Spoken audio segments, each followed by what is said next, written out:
Rogers is an autistic boy. He's 15 years old. He's been missing from Hendersonville, Tennessee. And everybody has been looking for him. Everybody. He is 5 foot 5 inches tall. He weighs 120 pounds. Sandy blonde hair, and he wears glasses. And again, there is no footprint of him whatsoever. You think back, and there might have been a reason he was possibly upset or something outside that could have enticed him to go outside. Was there anything that came to mind? We've been combing over that day and even the weeks before he left, and I hadn't been able to figure it out. That morning he was laughing, he was joking. Everyone we were around that day agreed that he seemed like he was in a good mood. He was behaving. This boy, I've done told y'all, reminds me of my son that had autism, that is my third son. And he disappeared right down the road from part of where my family lives. And I take all of these cases serious. I am not playing about anything right now. The original thinking was that Sebastian Rogers left home on his own, but the fact that he disappeared without a trace now has authorities looking into the very real possibility of foul play. I'm not trying to accuse them of anything. I'm trying to tell you how suspicious they are now becoming. Love that. Hello, all of my beautiful people. Hello, Cecilia. H. Davis, hello there. Not crazy by crazy lady. Hello, my beautiful mod. Hello, D. Hello, welcome. Where's Summer and Sebastian? Where are they? 1-800-TBI-FIND. Hello. Nice to see you, everybody. Hello. That's right. And if you have any information regarding Sebastian Rogers, please dial 911 immediately if you believe you see him, or call Sumner County Sheriff's Office at 615-451-3838. Thank you for that. Thank you. Absolutely. Thank you. Let's keep his name and face out there. Hey, D, I'm doing great today. How about yourself? Deanna, hello. Pitter patter, hello. Welcome in, everyone. Welcome. What a beautiful day today. March 25th. March 25th, 2025. Won't be much left in this month. Hello, Janice, my other beautiful mod. Hello. Welcome. Good to see you. Good to see all of you. Now I got my computer setting up, and when I put something up, sometimes it blocks my face. It don't matter. Billy Rubin, hello. It's a beautiful day. SF said he is no longer working on the Proudfoot's case, so should be less misinformation being spread. Well, yahoo, hot darn. So it's a beautiful day in the neighborhood on the streets.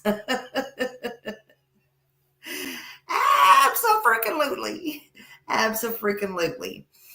So how is it going, everybody? Everybody in a good mood today? Everybody in a great mood today? Hit that thumbs up if you're in a good mood. Hit that thumbs up if you're in a good mood today. Goodbye, good riddance. Going once, going twice. Who else is going? Going once. We need an auctioneer up here. Katrina, hello, honey. Hello. Number 8. Thank you. Number 8. Woo! Going once, going twice. We going for number 10. 10. We got 10 in here. We got 15, 20. Anybody else? Woo-hoo! Come on. 20. Anybody else? Anybody? Come on, we going for 40. Anybody else? Come on. We got 40. Going once, going twice. Come on, we got 40. Come on. We need We need a bullhorn in here. We got 40, 40, 40, 17, 17, 17. How we go to 18, 18, 18, 18, 18. We got 19. Come on, how many more? How many more?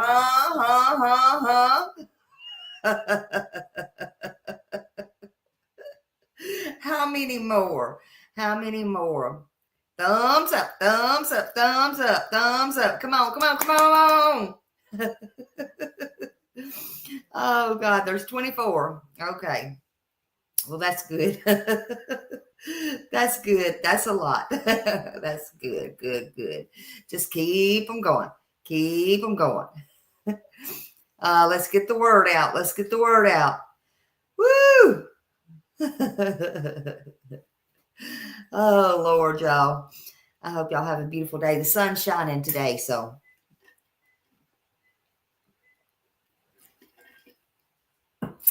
There's that. Well, it got awful quiet in here. I'm going to go with life without for some folks. Making coffee. Lord have mercy. Making coffee, making coffee.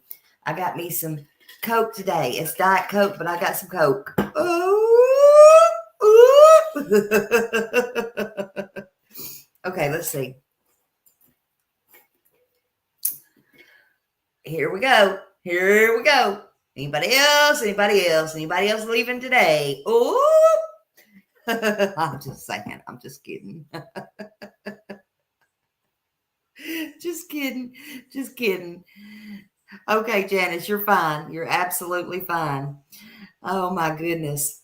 Oh, my goodness. So today, yeah, it's the 25th. Only just a few more days in this month. Drinking coffee while my kids are eating supper. Girl, you better eat you something too. You better eat you something too. So we're going to talk a little bit about Sebastian Day, and we got a good video to watch today. And that is on count of Where's Summer and Sebastian. She sent me this today, and no, actually, she sent it to me last night. Hey, Jody, hey. And it was quite interesting. I think it kind of, well, we're going to like it. But I'm going to do my smiley thing first. And we know we got a picture. Keep his picture out, his name, his face. Everything. All the things. Sebastian Wayne Drake Rogers. Sebastian Wayne Drake Rogers. Say his name. $347,000 reward. That's right. Absolutely, Daphne. Smile around and find out. Smiley ain't going nowhere, honey. I didn't feel good yesterday, even though I did a private live, or not a private live, a members live yesterday. And we did the baskets and we did all the things, chit chat a little bit. I was a little bit quiet in Justin's yesterday. Right before that, I got the blues about my mom. Just all of a sudden, I didn't feel myself yesterday. I wanted to talk to her more than anything yesterday. So that kind of happened. And just, that never come over me like that till yesterday. So it was one of those days. And then I went on and did my live. We had fun in there last night and did all those things. And I'm feeling my Oties today. I am feeling my Oties today. Not my Wheaties, my Oties. So it's all good in Smiley's hood. So smile around and find out. Smile around and find out. But welcome, everybody. Welcome, welcome. Oh, and let's get something straight right now without me going into anything without me, because I know rumors on the street, but you're going to hear it from the horse's mouth. Smiley does not delete anything. Smiley might private stuff, or to be the bigger person, put it up. Okay? To not give it no more attention and no more thought. I do not delete anything. Ever, never have, Never will. Let's get that straight. Okay? Okay. Now let's get back to Sebastian because this boy needs some attention. So there is a combined $347,000 reward. Okay? And he is now 16. He went missing when he was 15 years old. We know he's a male. He's white. He's got brown hair, brown eyes, 5'5", 120 pounds. Of course, he could weigh anything now, more or less. He was last seen by his mother, Katie Lynn Proudfoot, February 25th, 2024, in the area of Stafford Court and in her home. Hey, J. Marie. Hello. Good to see you, honey. Hope you're doing good. Tropicana banana. Hello, hello. Girl mom too. Hello, hello. Hello, hello, hello. Girl mom too. Girl mom too. Hello.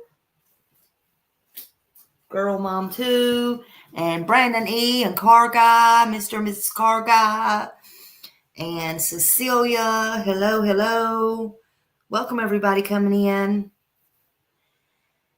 And we want to know where Sebastian is at. We want to know where he's at. And if you have any information about his whereabouts, please call Sumner County at 615-451-3838. And or you can email Brandon Carter. He's been on this case 24/7 since day one. He deserves an applause. He's working very, very hard. He cannot stop to answer all your emails or phone calls, but he is working absolutely hard on this case.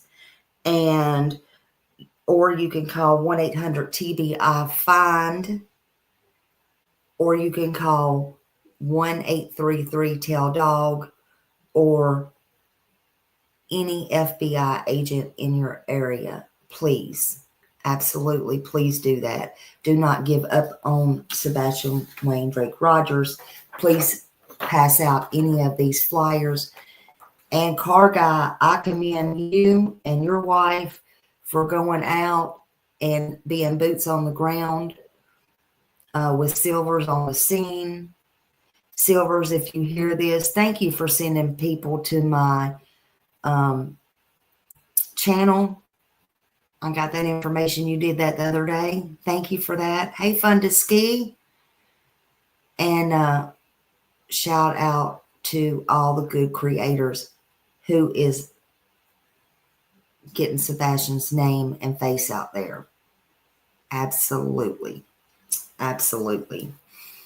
He's still been missing, and we won't give up. We absolutely will not give up. We want him found, and we want Sebastian Rogers back, and we won't ever give up. We don't want this case to turn cold. We don't want it to be a cold case, and Sebastian will never, ever, ever be forgotten, period. Now, I want to talk to y'all about something a little bit. Nobody is cleared. Nobody's cleared. Everybody's a suspect. Hey, Stephanie, that's right. Everybody is a suspect, yet in the eyes of the law, everyone is innocent until proven guilty in a court of law. Just to be clear, in Tennessee, a person can be charged and convicted only on circumstantial evidence. Hey, Ginger Snap. And let's be clear, circumstantial evidence is defined as indirect evidence that, while not directly proving a fact, suggests the existence of the fact through logical when they intertwine and stuff like that. And good detectives never clear anyone. That's right. And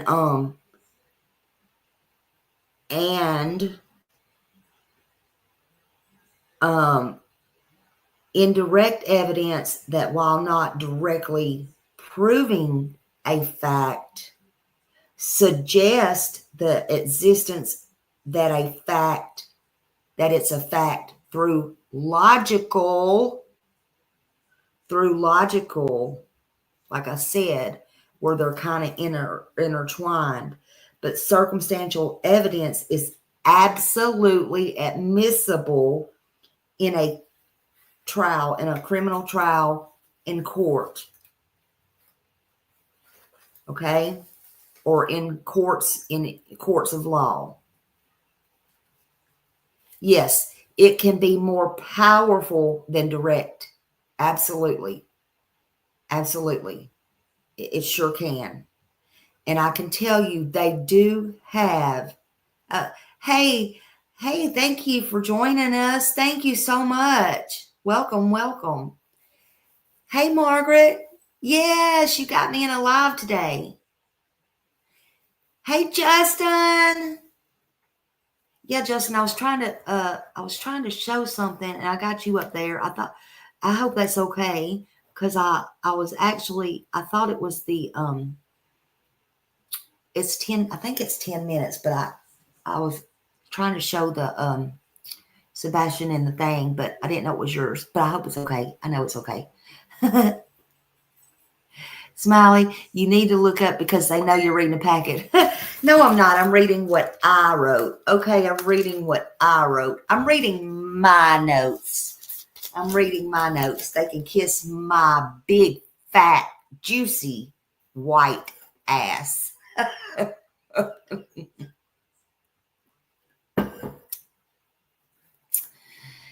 Where I had to stop my thoughts from my heart.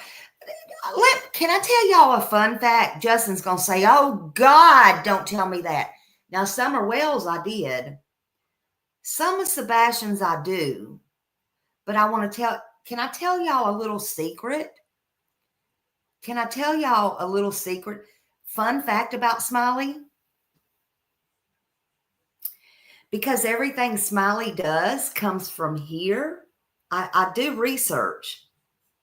But I do things out of my heart and from here, which I guess does make me so unique, come to think of it. I'm not going to shun it and say, oh, y'all stop saying that, because it literally does. But now that I think about it, maybe I will take that at a girl. You want to know a fun fact about Smiley? Who wants to know a fun fact about Smiley and about this case? Raise your hand. Remember, Summer Wells was my first case. So do you want to know a fun fact about, well, I'll say even all the in-betweens that I do on the stories and stuff, and Sebastian. Do you want to know a fun fact about it? Who wants to know? Put a 1 in the chat.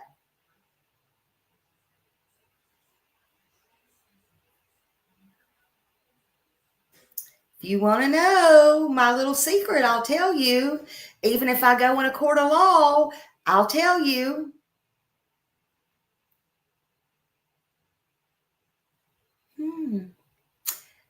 Might ought to put a thumbs up. Might ought to hit a thumbs up. Smiley's so genuine, I'm just going to tell you. Okay.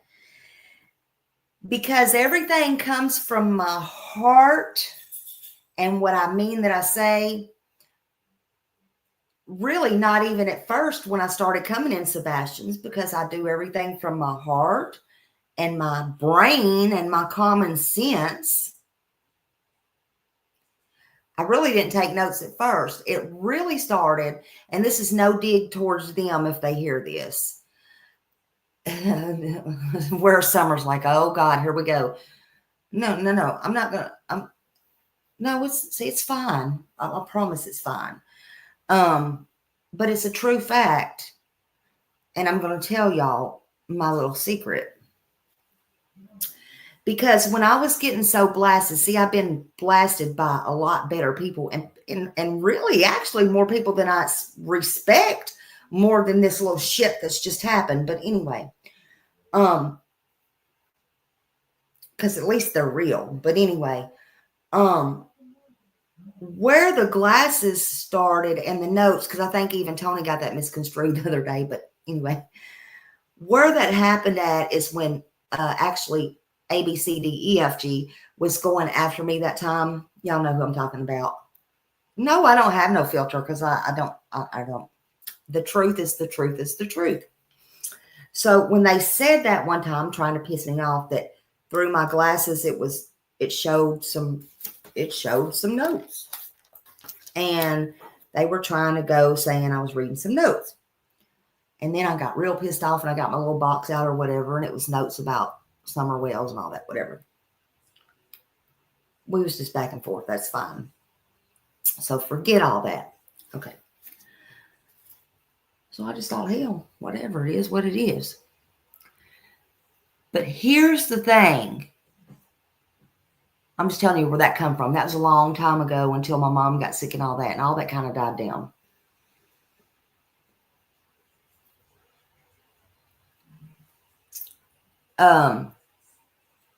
So then I guess this person the other day wanted to bring my notes up or whatever. I don't know. And that's where they got a list of notes. I don't know what the hell they were talking about, but whatever.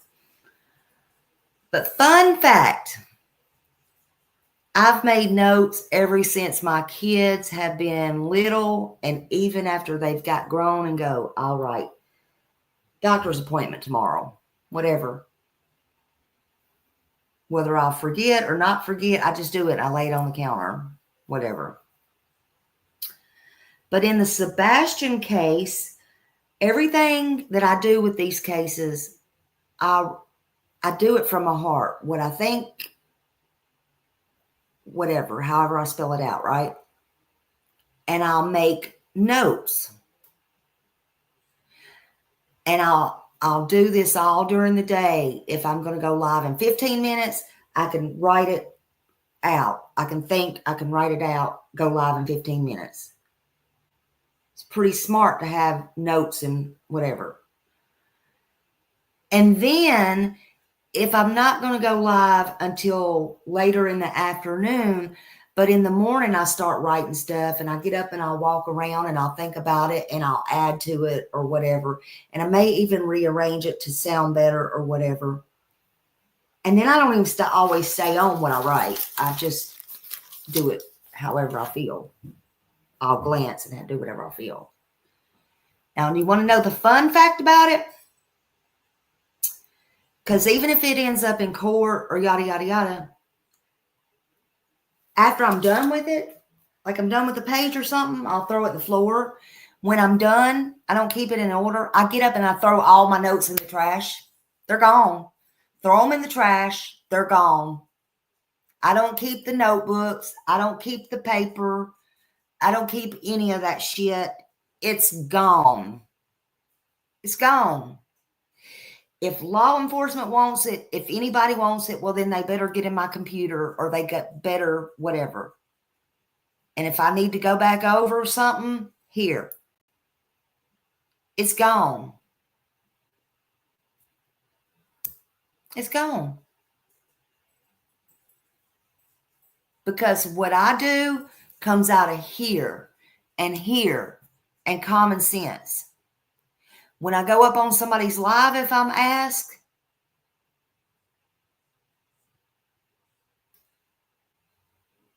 I'll answer. I don't make notes. And if I don't know, I'll either think about it or I will say I don't know or I don't remember. It's that simple.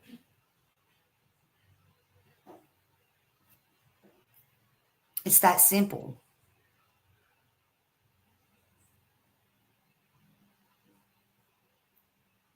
Oh, I don't know what's wrong with notes. I don't know.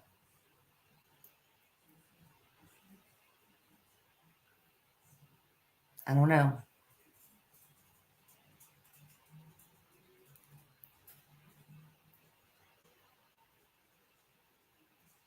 So these are my notes. I use them every day. Most of the time. Except like when Chris come drug me off of the thing and demanded demanded I go live when he so rudely interrupted me. What news, the Sin family? If it's somebody shut their Twitter down, is that what you're talking about? Hey, welcome.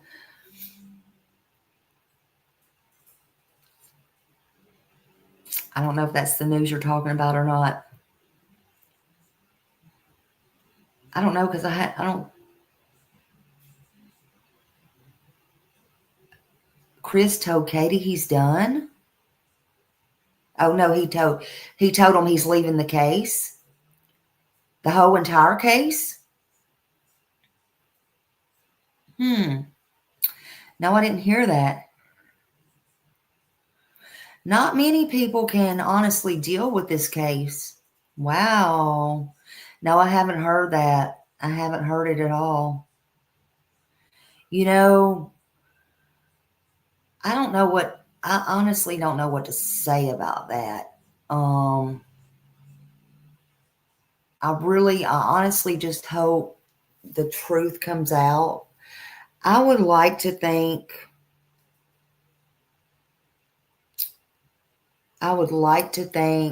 if he knows anything, he would turn it in. I don't want to be, I don't think nobody's job, I don't care who they are, should be, I don't think, should be, all I heard and know is that, and I didn't know this till the other day, that somebody was going after their license and stuff like that. I don't think that should be done. I don't know anything about that.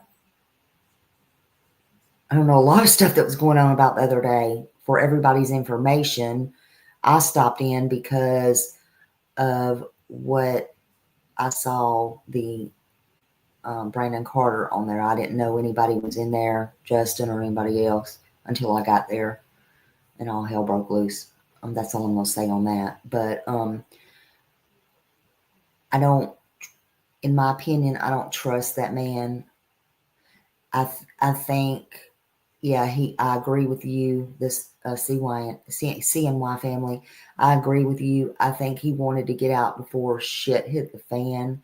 I did hear he was trying to take his name off of that lawsuit, and it just don't work like that. It don't work like that, in my opinion. Because I told Justin a long time ago, I was in chat, these people playing around with a lawsuit, you don't do that. You just don't do that. No, I don't trust him at all, Brandon.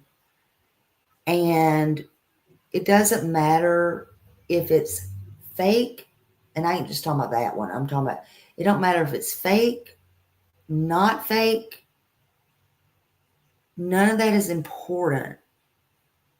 Rico is a big deal. And everybody was sitting over there laughing, hee hee, ha ha. I even saw people go in Jennifer Coffendorfer's, and I'm thinking to myself, oh dear God, she may be an ex-retired FBI agent, but they have a lot of nerve because, first of all, do they not know or who they're playing with? She may be all nice and goody-goody to these people and not say nothing because she has a lot of control. But are you kidding me? Who would dare do something like that? And lo and behold, when I read that the other day, Of course, her name's on it, whether by choice or not. You know, you do not poke the bear like that. You do not do things like that. You just don't do that. Yeah, absolutely, Brandon. She has tons of contact. So going back to SF, you just don't look. There's two things. You don't mess with stuff like that. You just don't do it. It's serious. You don't do it.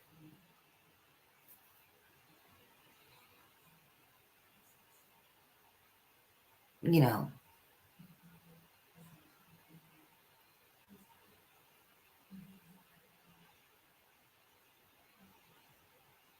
But yeah, that's the first I heard about it. Thank you for telling me. Thank you. Yeah, they were so mean to her. She has a lot of grace, but you know, again, she's ex FBI. She knows how to handle stuff like that.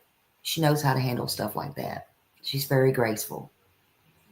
And she can do what she needs to do behind the scenes and offline. She knows how to do that. But whatever he's doing, I mean, I don't know. I wish him well. You know. Now, I don't know if it's true or not.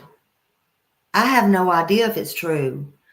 Somebody told me, and I don't really know them. Maybe it was they wanted me to put it out here, but here I am.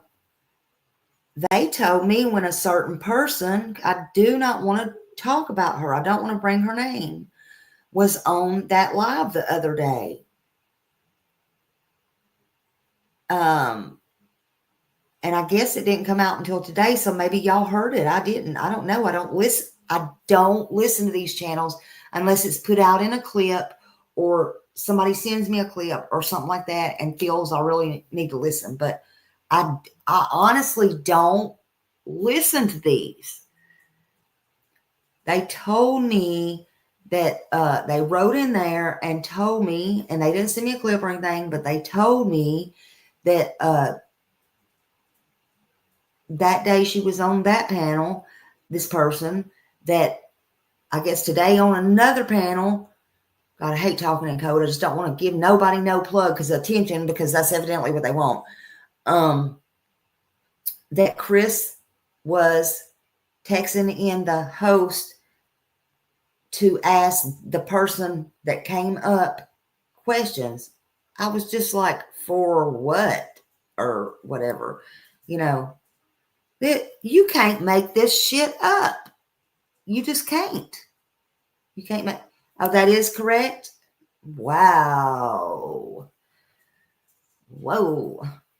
So my suggestion is, if you want to talk to Chris, do what anybody else would do and go to Facebook Messenger, message him, and I'm pretty sure he would message you back, and then keep asking for this stuff, and then keep asking for it, and then you're probably going to wind up in court or somewhere you don't want to be.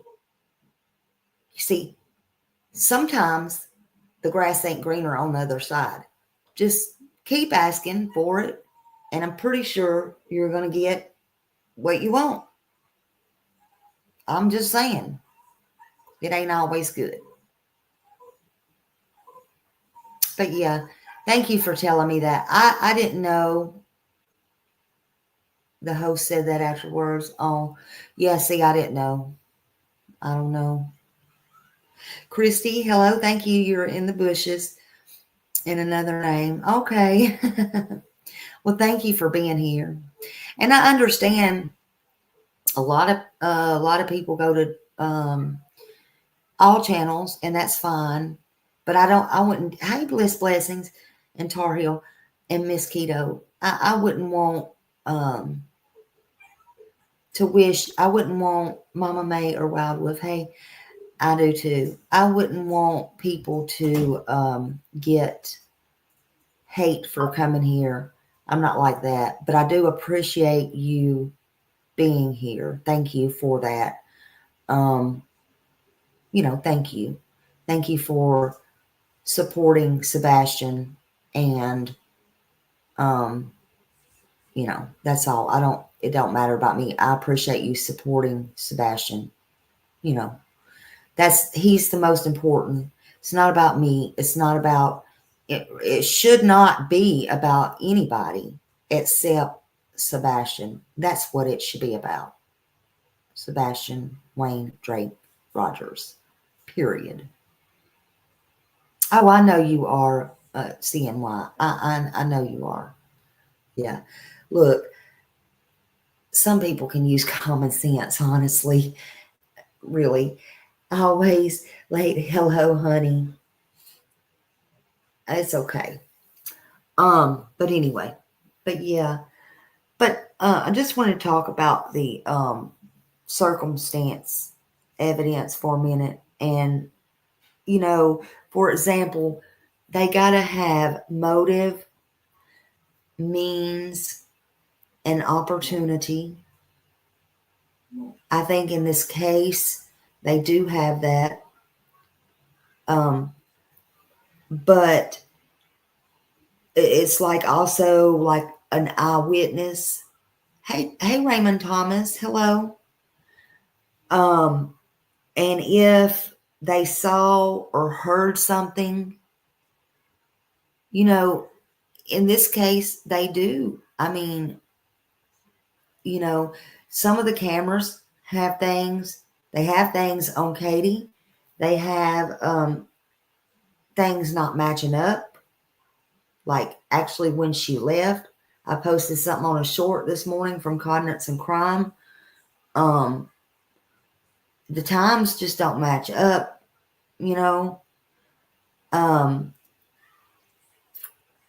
someone, or like if they seen someone fleeing, well, you got that light, you got the light, or where it shows all them people out there, which I don't ever really deal with that video, but you got all that. I just think they have mounds of things that they could do circumstantial evidence. I think they're right about that. But it is the prosecutor's, I moved a button. It is the prosecutor's burden to prove that. They have to prove without a shadow of a doubt. And it's on the prosecutors. And they have to have the power and the intent to control everything. They really need a strong circumstantial case. Is this it? I don't know. Maybe.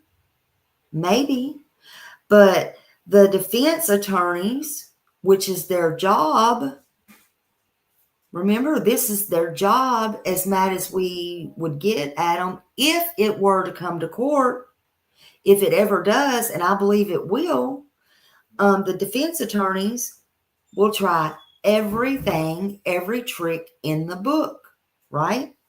No matter if we like it or not, they're going to try and say everything. And they'll try to cast that doubt, right? What'd you say? Hold on.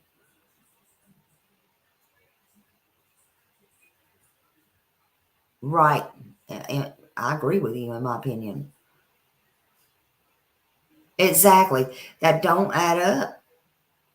It don't add up. Yeah. And her windows was up. Why was her windows up? I would have every one of my car windows down, screaming at the top of my lungs. Other people on other streets, over by the school, and everywhere. And I've been talking this whole time about knocking on school doors, getting out, No. The janitor, somebody from the freaking, if anybody's on the football field would have come running around there and wanted to know what was wrong, I'd be screaming so loud in my car with all my windows down. Yes, she was out for show. Boom. Boom. And maybe even an alibi. Boom. That's just my opinion. Yeah, exactly, show poodles. Absolutely. Absolutely.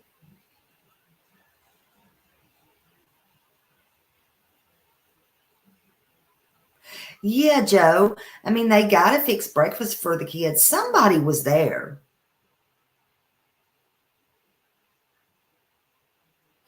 You know what, Laura?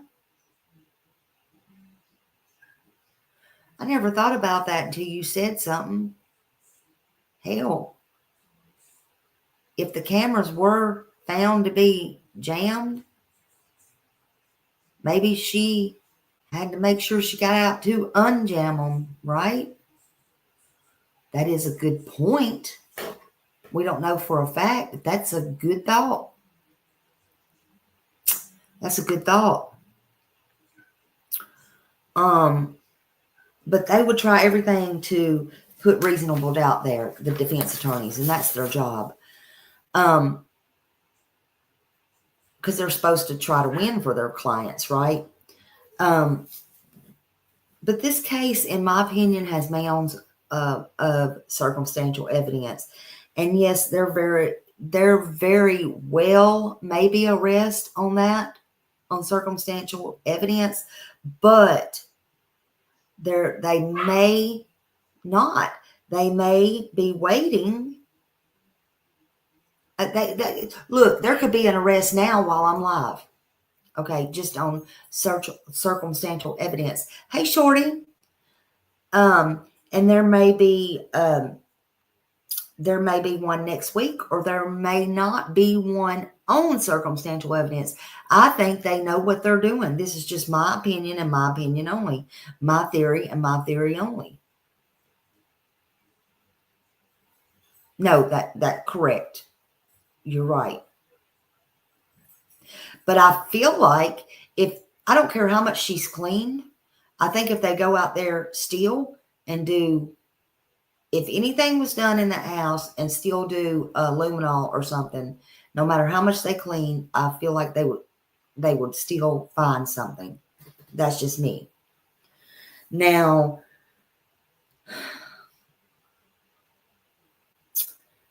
I think they're hoping to find Sebastian, and they're trying to give it every... Hold on a minute.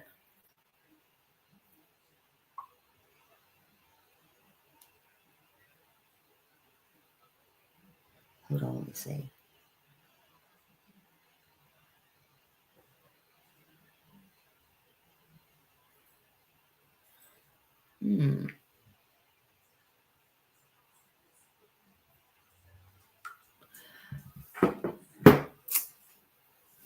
I'm not sure about that. Not sure. So anyway, I think they're hoping to find Sebastian and make it an airtight case. 1,000%. 1,000%. So I think the officers want to make sure that justice is served correctly. And I think that they're hoping. Yeah, there's no limitations. Absolutely, were some of them. Hold on.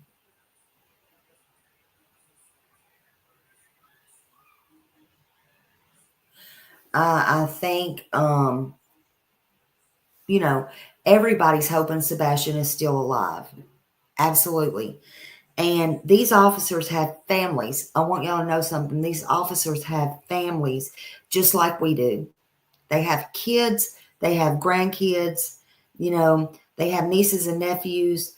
And they are not giving up. They are not giving up.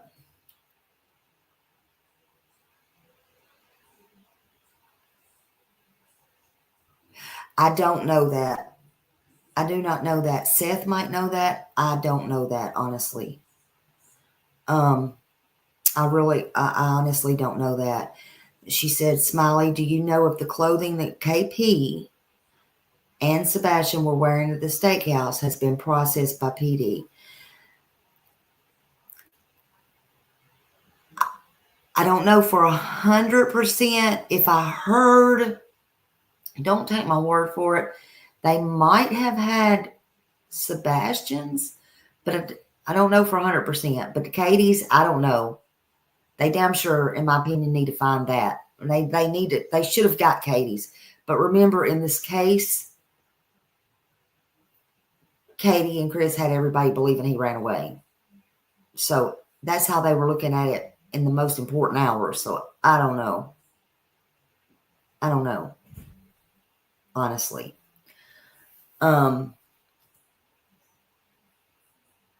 Gina said, we don't know what we don't know, but Seth knows what's happening.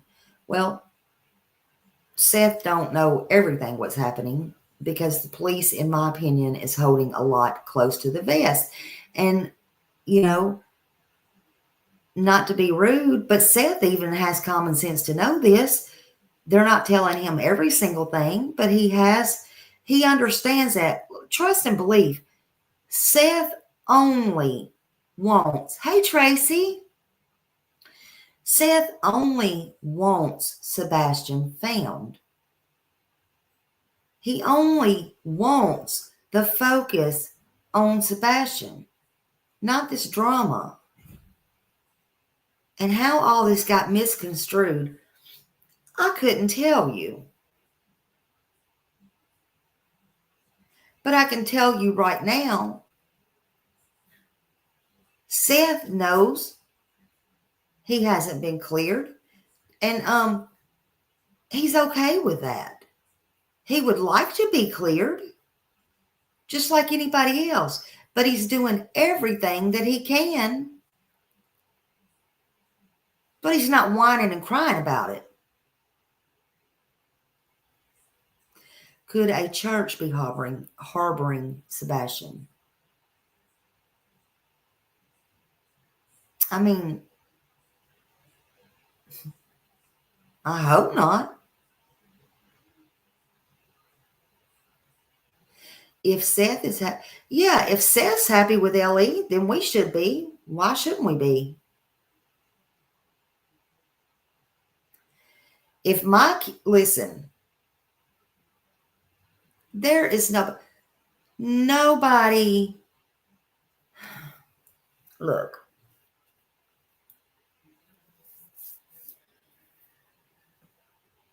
nobody in this world was harder on LE than me and Summer Wells' case. Nobody.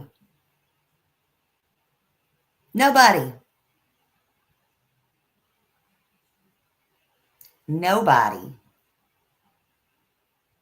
If there was, show me. Am I proud of it? No.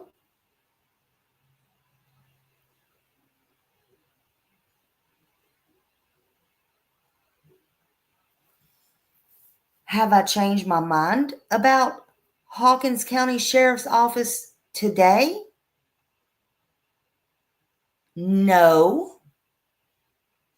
Sure haven't.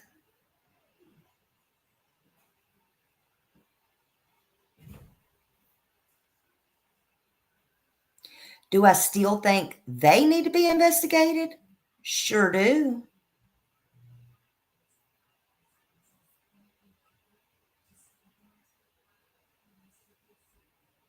Sure do. But that is not this. Them officers is not these officers. When I say something, I mean what I say, and I say what I mean. Do I back the blue? Yes, I back the blue. But if that was my child And if I tell you that I need you to stop because you're fucking up what rapport I got with my child, and y'all are on the news media and you're doing this and you're doing that, then you need to stop. Because if I believe in them, it don't matter what you believe. It's not your child. It don't matter.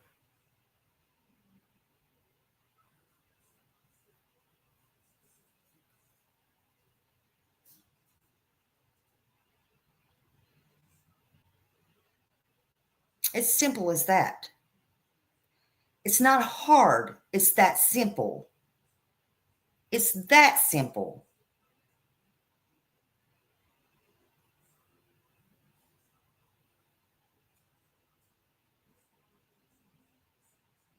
It's that simple.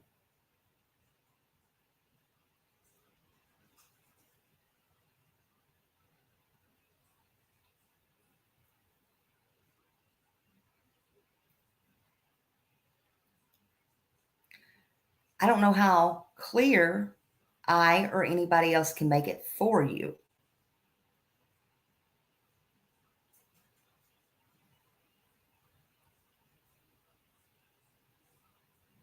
Even if my children do wrong and they got to go to jail and pay for it, I don't hate the police. I respect the police for what they do. My children need to learn a lesson.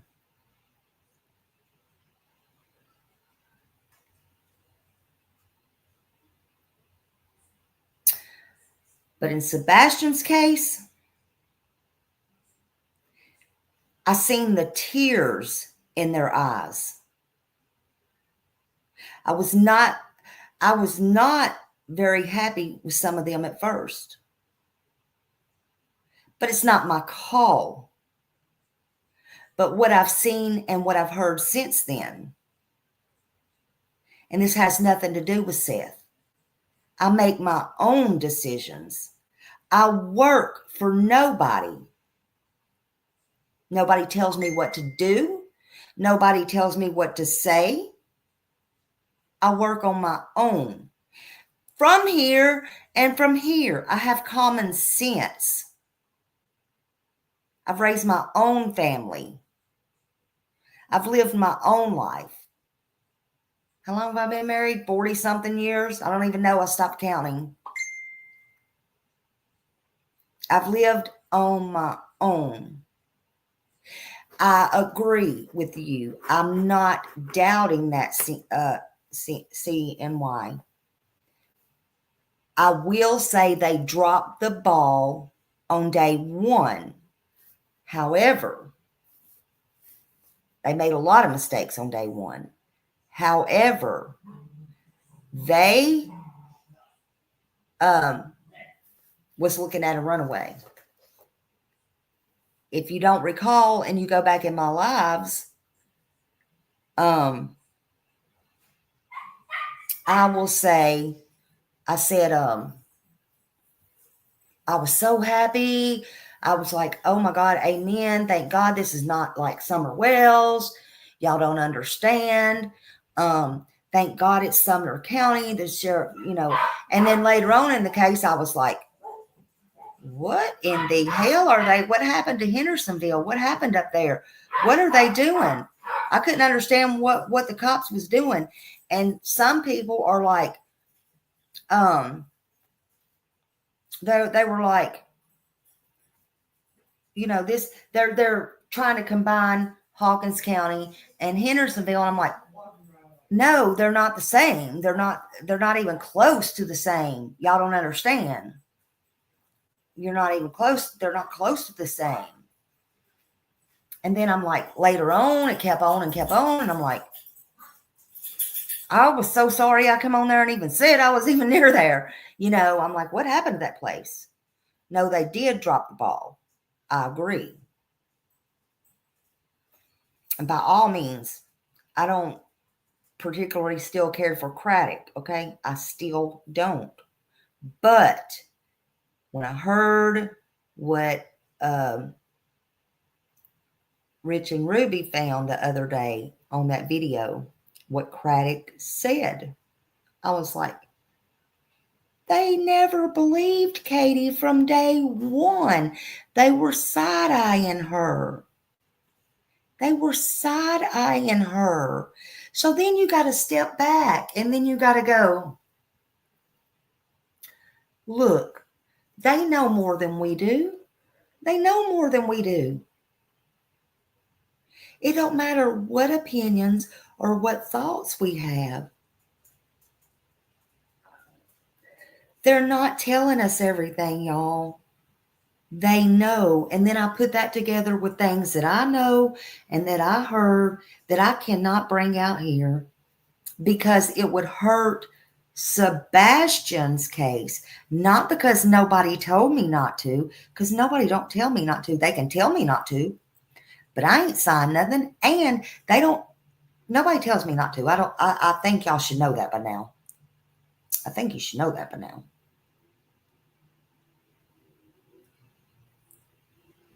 But it made me think. It made me think that they knew from day one.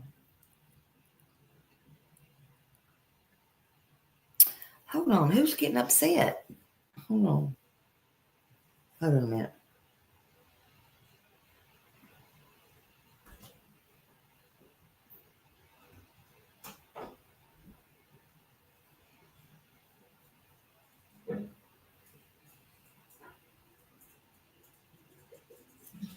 Hold on.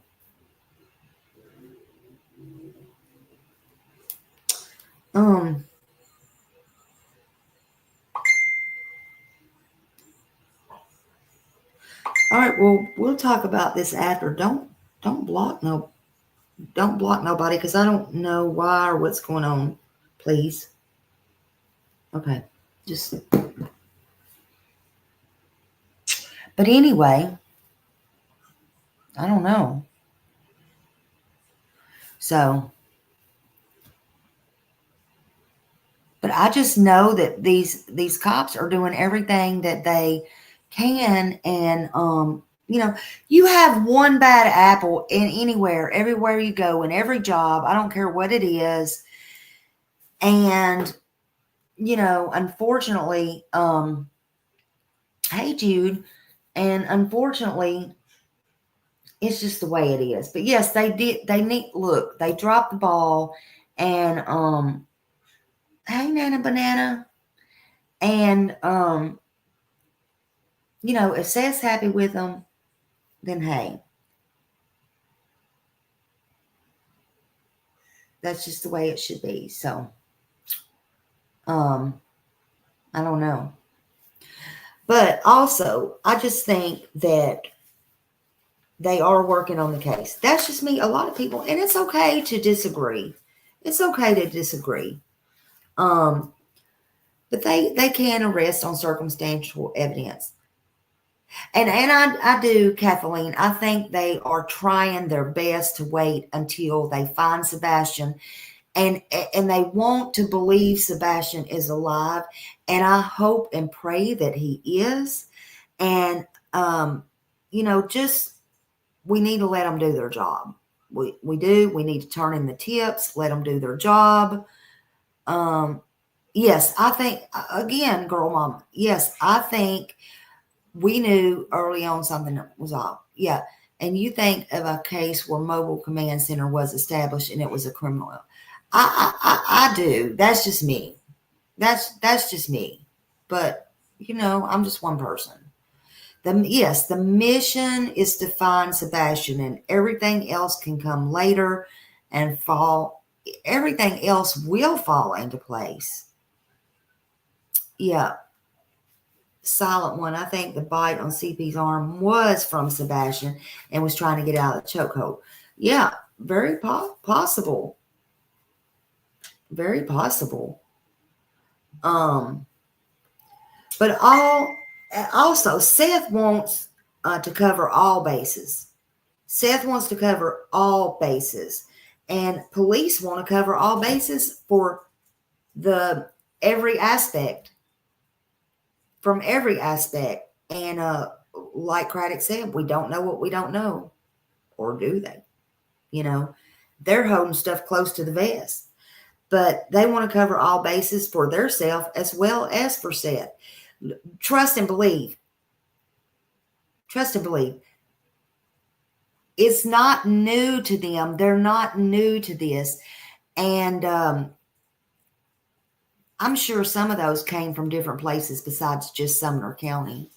You transfer jobs from out of state, different places, and everything else. Look, this is not their first rodeo. And they're holding stuff close to their vest. And they're talking to others, others in that field. And they know things we're not privy to. Oh, thank you. Keep up the chatter. Thank you for being a member for 2 months. Woohoo! Thank you for your support. Yeah, it takes time, Gina. It absolutely takes time. Kiki, thank you. What if Ellie never finds Sebastian? Sometimes that happens too, but let's just hope that's not the case. Maybe, they know what they're doing. The main thing is, let's just not hopefully let this case go cold. And let's keep it out there and keep talking about it. Mike's using my live. Is he streaming it, Charlie? You mean Mike that used to come in here all the time? It stopped coming in here, which that was really odd. Hey, Charlie, by the way, yes. Kind of odd he don't come in here no more. Which now really makes me think he's Chris.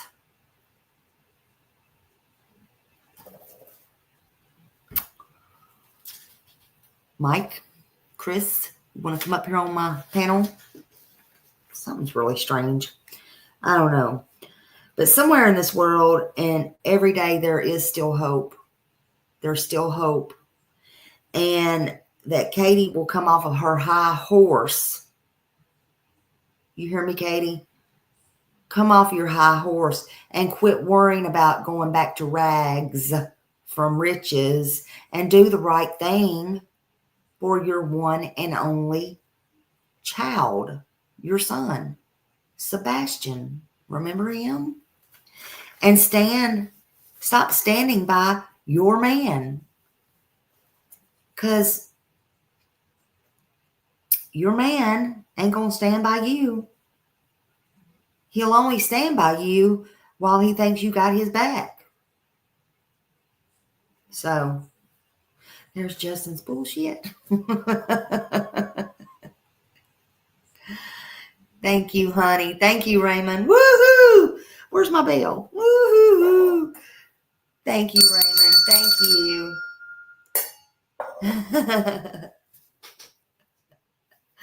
Oh, gosh.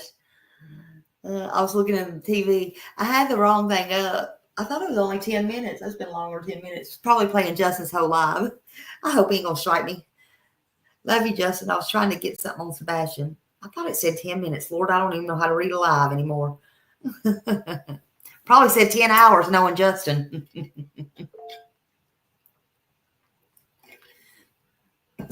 And standing by her man. But Sebastian is what we need to do, right? I want to play this video. It's not about Sebastian, but y'all are going to get the drift of it when you see it. Hey, Eva, and everybody coming in. It was very interesting to say the least. And it's things we don't want to believe, but you hate the damn bell. Oh, I'm sorry. Well, blah, blah, blah, blah, blah. So it's things that we don't want to believe, any of these things, but you know, they happen, unfortunately. There is real monsters out there.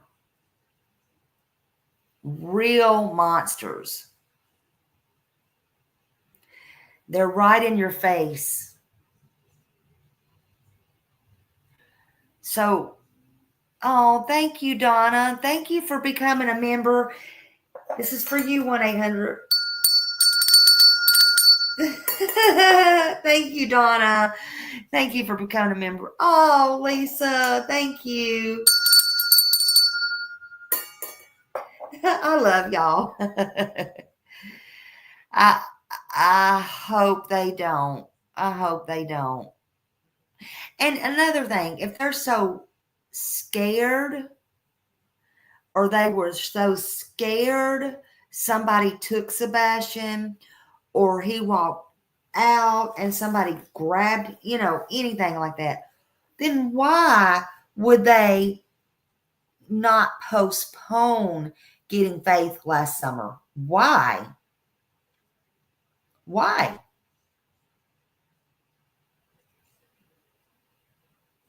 See? Why? None of it makes any sense. None. So we're going to watch this. And just remember, there are monsters everywhere. And if somebody says there's not, then you better go check under your bed. You better check in your closets. You better look out that window. Yeah, there is no perfect crime. And it's coming. The question is, who's going to turn on who first? Who's going to turn on who? Let's see. I need to get my music going, and hold on. I need to put up who this is. Let's try to get some.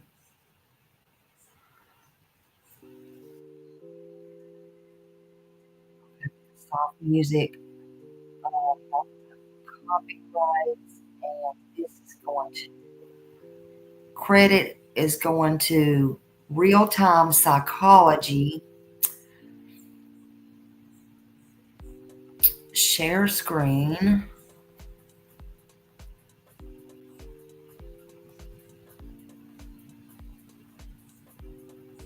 Did you let him lay right there? Was he buried? I mean, that's what I need to know. I didn't do nothing with it. I just let them lay in the parking lot because it was a plain parking lot. This is Brittany Gosney, the worst mother on the internet. Full credit goes to Her real-time crime against her psychology. own kid would turn out to be the most gruesome case that these detectives would ever hear. She brought the body back to the house. She brought the body back to the house. She had planned the perfect ruse along with her boyfriend, but it was only a matter of time till it became the most vicious game of blames. He didn't want to get out of bed. And he was forcing me, like, you gotta get ready to kids, blah, blah, blah, blah. And I was like, dude, You did? why should I have to get around my kids? Now I'm going to jail just for helping her. Okay, we can settle that to me. Okay, listen, this ain't fair to me. The question was, who would break first? I caught you in like 5 lies in about 2 minutes because you cannot remember what bull story or sentence you said 30 seconds ago. 6-year-old James Robert Hutchinson was living with his mother, Brittany, and her boyfriend, James Hamilton, in Middletown, Ohio. The youngest of the 3 siblings, James was always enthusiastic and energetic. However, his innocent life, filled with laughter, was soon about. That is the beginning. Hold on. Did you put him in a dumpster? Did you just let him lay right there? Was he buried?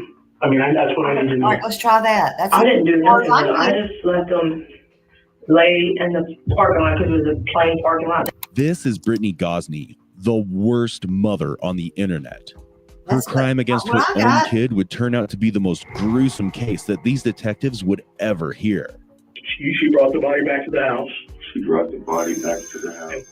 She had planned the perfect ruse along with her boyfriend, but it was only a matter of time till it became the most vicious game of blames. He didn't want to get out of bed. Did you put him in a dumpster? Did you just let him lay right there? 1-800, that's the beginning I can get. It's 0. It started at 0. That's at 0.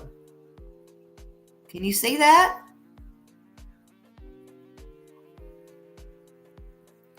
It's at 0. Do you see that? That's what I got. It's at 0. Now I got to start it back. That's all I got. Did you put him in a dumpster? Did you just let him lay right there? Was he buried? I mean, that's what I need to know.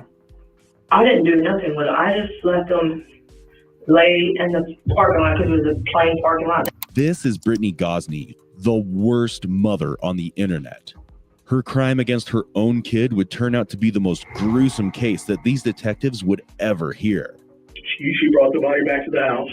She brought the body back to the house. She had planned the perfect ruse along with her boyfriend, but it was only a matter of time till it became the most vicious game of blames. He didn't want to get out of bed. And he was forcing me, like, you gotta get ready to kids, blah, blah, blah, blah. I was like, dude, why should I have to get rid of my kids? Now I'm going to jail just for helping her. Okay, we can settle that out. Okay, listen, this ain't fair to me. The question was, who would break first? I caught you in like 5 lies in about 2 minutes because you cannot remember what bull story or sentence you said 30 seconds ago. 6-year-old James Robert Hutchinson was living with his mother, Brittany, and her boyfriend, James Hamilton, in Middletown, Ohio. The youngest of the 3 siblings, James was always enthusiastic and energetic. However, his innocent life, filled with laughter, was soon about to turn dark. On February 27, 2021, James disappeared without a trace, leaving everyone in shock. The next morning, Brittany and her boyfriend, Hamilton, went to the nearby police station to file a missing persons report.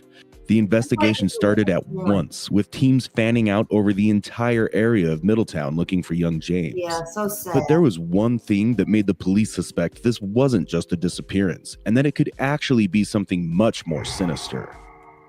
While the parents were seated to talk about the disappearance, the police couldn't help but notice the lack of emotion and urgency in the couple's demeanor. Moreover, the big question lingered: why didn't they dial 911 instantly after they couldn't find James? Why wait for almost a day and then just casually come to the station to file a report? This question brought suspicion into the minds of the detectives. So they decided to bring the couple in for an interrogation. All right, so tell me what's going on. What happened? I'm Detective Hoover. Okay, they called me and my partner out for anything to do with children. Missing children, children that have been, whatever. That's what me and one other guy do here at the PD. Okay? So this is real important, this part, is you have to be 100% honest with me with everything. Okay? Because we don't have this, we're missing a 6-year-old little boy, and we're trying to figure out where he's at. I got to make sure he's safe. Okay? So, your cooperation goes a long, long way. Okay, but you have to be honest with me with everything, no matter what the circumstances are. Okay? So you can remove your mask if you would. If you don't care. Do you care? Listen, take off your mask? Okay. As long as you don't have COVID. I don't. Do you? No. Then we're good. Serious. Okay. So what happened? What time did you guys go to bed last night? Well, the kids go to bed at 9. Okay. And we normally go to bed at 10. Mm-hmm. Last time I knew, I told them all it was 9 o'clock time for bed. Mm-hmm. So they all went upstairs to their rooms, and I went upstairs a little bit later to see if they were asleep. Sure. And they were all asleep.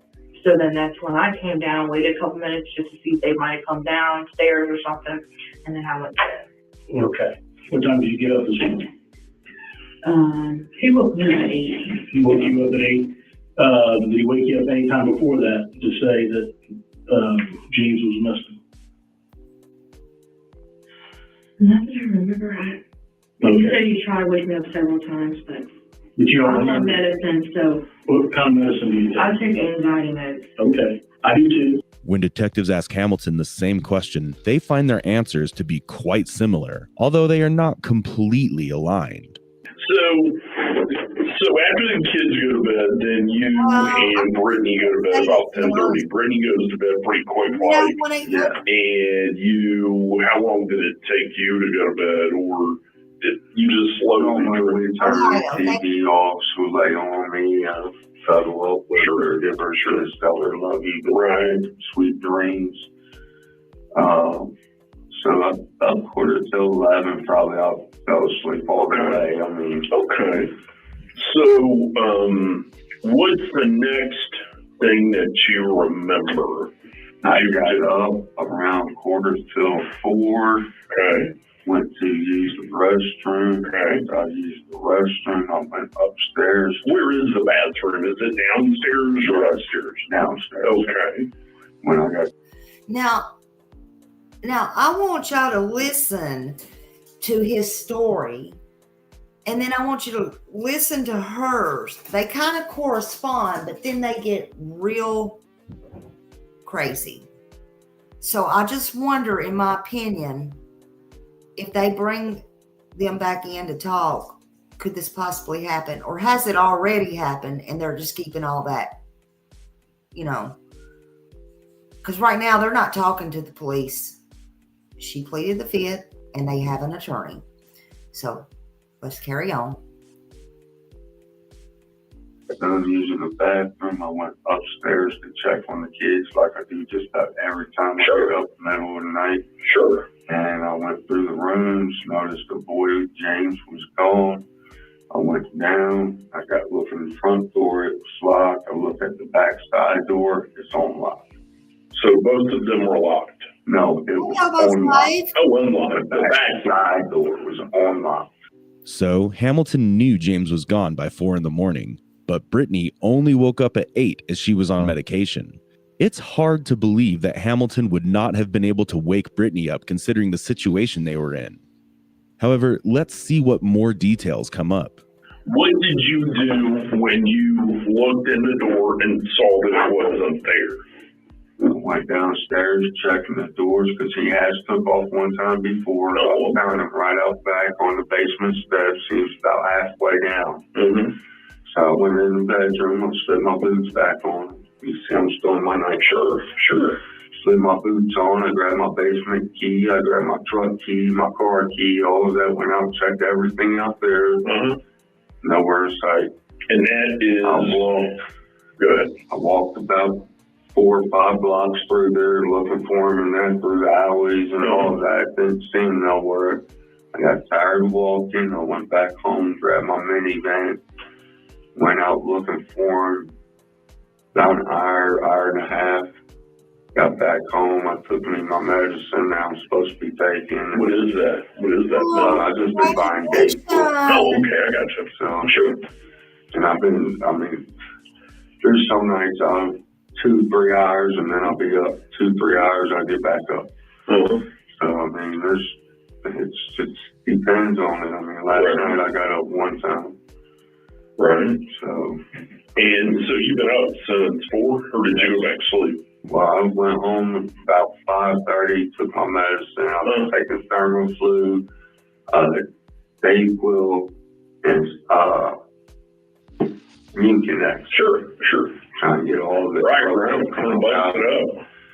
And took some. I winded up laying there, dozing back off. In bed or on a couch? On the couch. On a couch. So at what point did you wake up the kids or Brittany to make sure they didn't know where little James was? Well, it was around about 8:30 this morning. Mm-hmm. I woke up with everybody, and we all went looking again. And then we were. So Hamilton searched for James for an hour and a half and then fell asleep. He then woke Brittany up at about 8:30. Well, that really says a lot about how much he cared for James. So he wakes you up at 8 and tells you what? Or do you wake up on your own at 8, or does he wake you up at 8? Well, he woke me up and because he went looking around first. He said he had come in there several times before to try to wake me up. And he said I didn't respond to any time. So he just went outside and looked around, went through all the rooms, the closets, and all that, and he couldn't find him anywhere. So then the next thing he thought to do was just go around a couple blocks and see if he might be close by. Did he walk there, or did he drive there, or what did he do for that part? He drove around. Okay. But he came back and woke me up, and he was like, James is calling? I was like, what? And I was like, no, I thought he was upstairs asleep. And I even woke up the brother and sister, maybe thinking they might have seen him up and about, moving around or something, and they said they didn't hear nothing, they didn't see him. Things are starting to become contradictory. Hamilton's story and Brittany's story are not aligning well, and this could prove to be the first key piece that the police need to cast more suspicion upon the couple. What's your gut?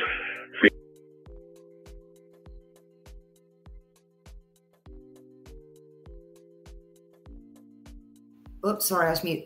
Don't forget, when Katie always seems like she has a problem answering, she always turns and looks at Chris for help.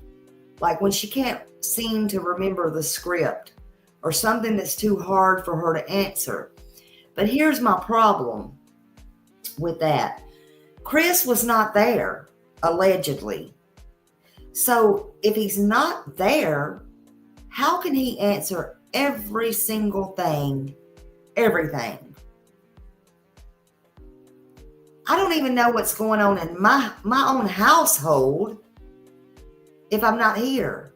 If something were to happen and the police had to come, how am I supposed to tell them every single thing if I was nowhere in sight? Even if I went to Walmart and came back and something happened. Anything can happen in a blink of an eye. But if I'm not here, I can't tell the story, and I can't get on here and tell y'all. I can only tell you hearsay. I can only tell the cops hearsay or what I believe, but it don't make it true. And I don't know. I don't know. I can give you thoughts and theories, but I don't know. I wasn't here. And, if my son happened to come in and something happened here and call me and I was at Walmart, I could call the police from there and tell them to get over here. I'm on my way here, but I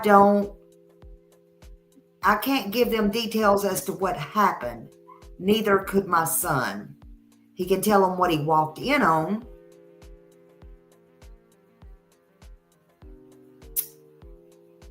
It don't make any sense. But Chris knows everything. And when she gets stuck and forgets the script, in my opinion, because I know others don't, some do, and it's okay. But I think whatever it was pre-planned. I.e., just like I was talking to somebody and they said, just like, because I brought up, to me, now this is just me, but to me, as I was looking on the shirt in BJ's or whatever it was the day before, in the tan shirt, and then if you look at that one, and then if you put the other one side by side, at Texas Roadhouse, and I know his face is sideways in Texas Roadhouse, the one that I have, but there's others you can see him better. Katie says he has one pair of glasses. Well, to me, the glasses look like different colors. It could be the lighting. I had somebody else look at it. My friend don't know for a fact. She can't corroborate what I think, which is fine. She don't know for sure. So I was questioning, did they get the cameras and stuff with him with that shirt on, the tan shirt that day? I don't know, but she brought up a good point. Because that's the picture that they put in front of Seth with him smiling and stuff. But she brought up a good point. At the Texas Roadhouse, you can see she was looking at him in the shirt with the tan shirt on. So was she getting those photos in order that night? Aside from making photos? I don't know. There's a lot of questions here. There's a lot of questions. It's question after question after question after question. And people is digging and digging and digging. We're going to find out. Let's listen to this. Again, this is a whole other case, but it reminds me so much. Feeling of what you think happened to little James? I don't know. I'm hoping he's somewhere there in the neighborhood hiding. Does he have any friends that he hangs out with? None I'm aware of. Does he have any of the parks that he likes to go to? Any parts. I mean, he's in the swing, anything will be on it. So, any kid. I've taken places, do things with them, but if they're bad, I don't reward their behavior. How do you guys normally discipline them whenever they do screw up? Make them stand in the corner. Okay. And then I'll try to refrain from whooping their blood or anything. I'm so worried about 2-for-1 kids with their, Have you ever been in trouble with them before? No, sir. Well, my brother Lee called them on me one time. They came out. Was that over on Woodside? No, it was down Cincinnati. Oh, okay. And they came out, investigated everything. He lied, said that I was burning my stepdaughter's hair. And burning her, she walked around with black eyes all the time. So they came out and investigated it all. I wasn't home at the time. Right. So I had to take off work one day. I was busy doing a side job. Right. The very next day, I took off work, went downtown to where the building is. Went in, I discussed it with them, and that was the last we heard. Didn't hear nothing else. It's quite obvious that the detectives are not trusting their words at this point. So what they now do is to ask both of them these questions and see how each one falls apart. And to first understand their relationship with the kids, the detectives delve deep into the specifics surrounding drugs. So, what's it called? What do you take? Hydroxyzine 3 times a day, and I take this blue pill. I don't know what the blue pill's called. Okay. This is where I need you to be honest with me. It is what it is. Okay. Do you use any other type of narcotics, drugs, illegal drugs, or anything? Do you smoke weed?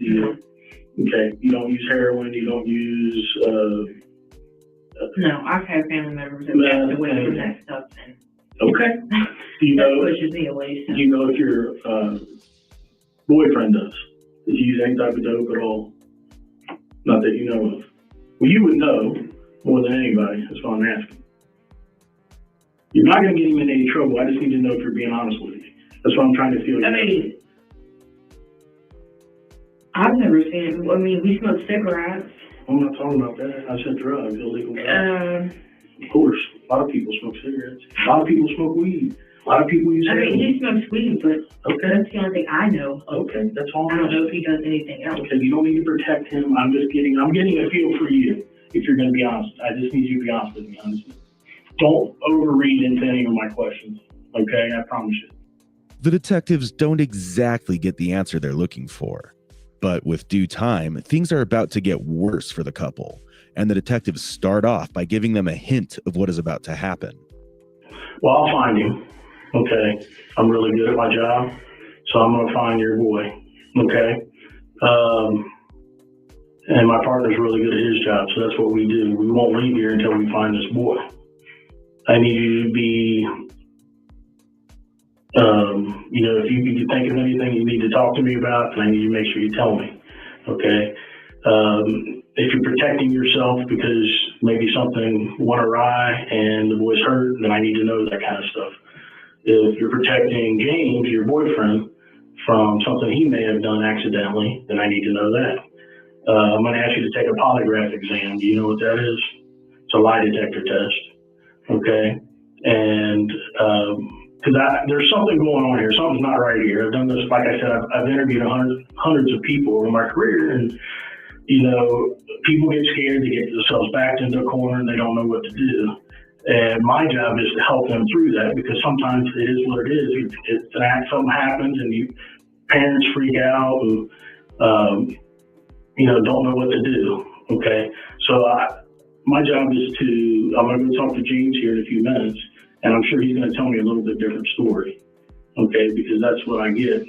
That's what I find when people aren't telling me the whole truth about everything. You can help yourself out tremendously if you know anything about anything that happened, because if I prove otherwise, that you didn't tell me the whole truth, then that doesn't look good for you. Okay, that's not going to be good. If you're forthcoming with me now, I can deal with whatever happens. I can deal with whatever, and we can go through that together. Okay, but I need you to be honest with me about everything, because I'm going to find what happened. I'm good at my job, and I'm going to find what happened to this little boy. So is there anything else before I walk out of here? This is your opportunity to be 100% straight with me. I suspect James, or I got mad at the boy last night and I spanked him and he took off out the door, or just anything's weird. It's fine to tell me. You're not going to tell me anything that's going to surprise me. Okay? Mm-hmm. I mean, you hurt your baby. Yeah.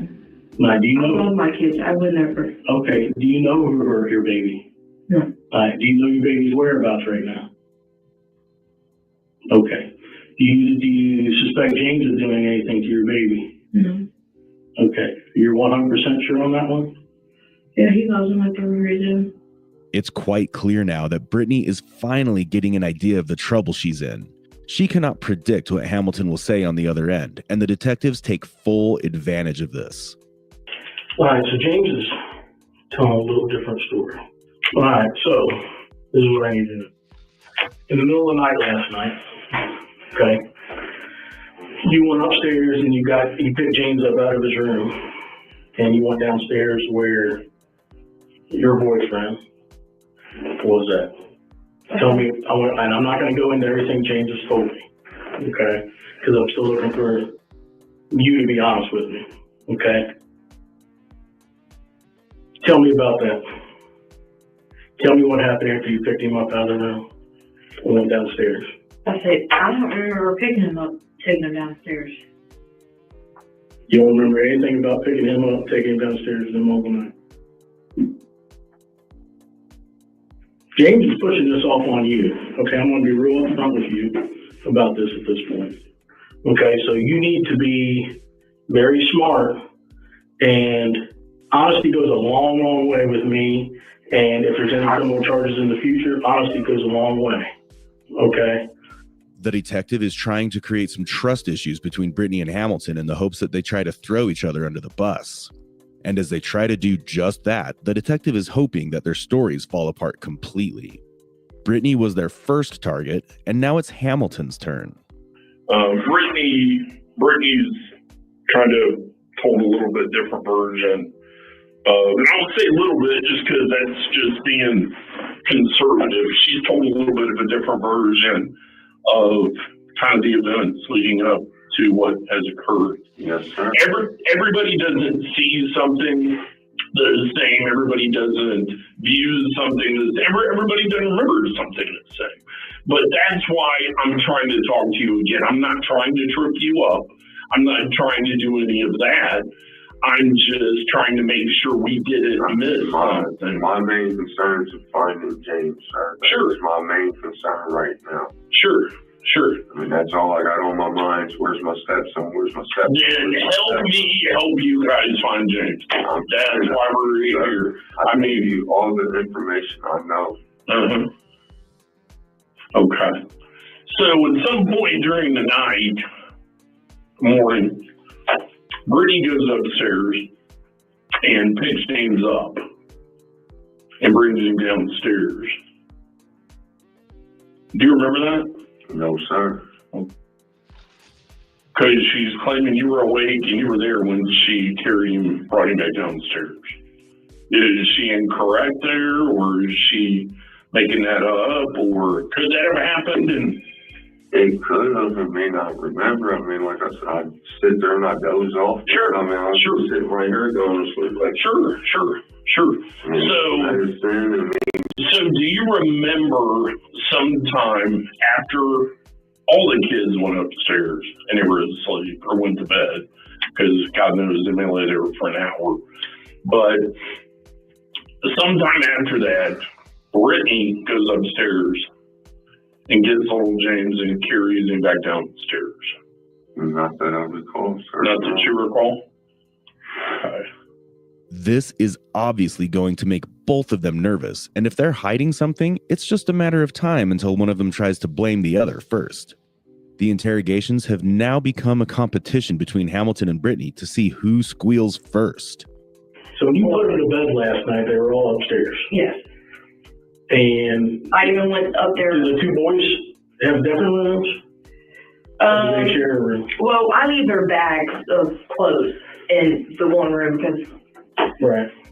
I tell them if they want their own room, because there's 3 bedrooms upstairs. Mm-hmm. I told them if they want their own room, then that's fine.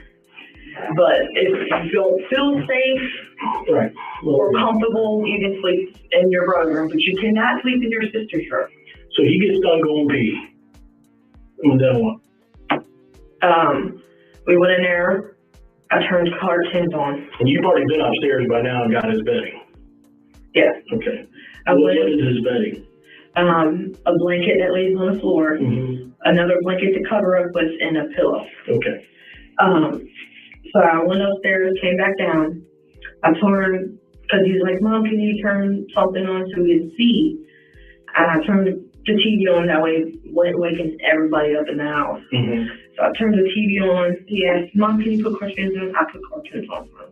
Because they like, when they're doing their schoolwork at school, they do their work.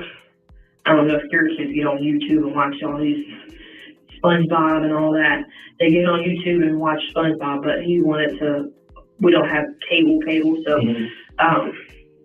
he has to watch cartoons. I was like, I'll find something, and there might be something on it this time. Mm-hmm. But I was going through the channels, found the channel. He said, that's fine, Mom. So I sat there on the couch. He was sitting on the floor on his bedding next to brother and sister on the floor. And he was just sitting there. I asked him a couple times here and there, are you okay? Is something still bothering you? Y'all look Are you still scared? Do you feel a lot better? So how long have you been asleep before you think he woke you up, roughly? If you could guess. I don't know, maybe like 34 hours. Okay. So if you, Because, I mean, once I go to bed, I go to bed at 10. Once I go to bed, I'm out. Right. So why didn't you tell me all this before when we were talking? Why didn't you tell me all this story before? Because I just asked you if you remember going upstairs originally when I came in, because that's what I'm being told. And you didn't remember any of that. Now all of a sudden you're remembering detail about him. I have a bad problem with memory issues. I couldn't tell you about, I can't remember day to day.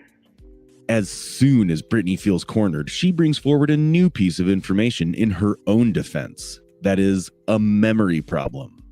But coming back to Hamilton, he too now starts changing his version bit by bit. You go up, you make a sweep, and one more time, they've all got their own bedrooms. Yes. And it was your understanding that little James was in his room? Yes. Okay. So,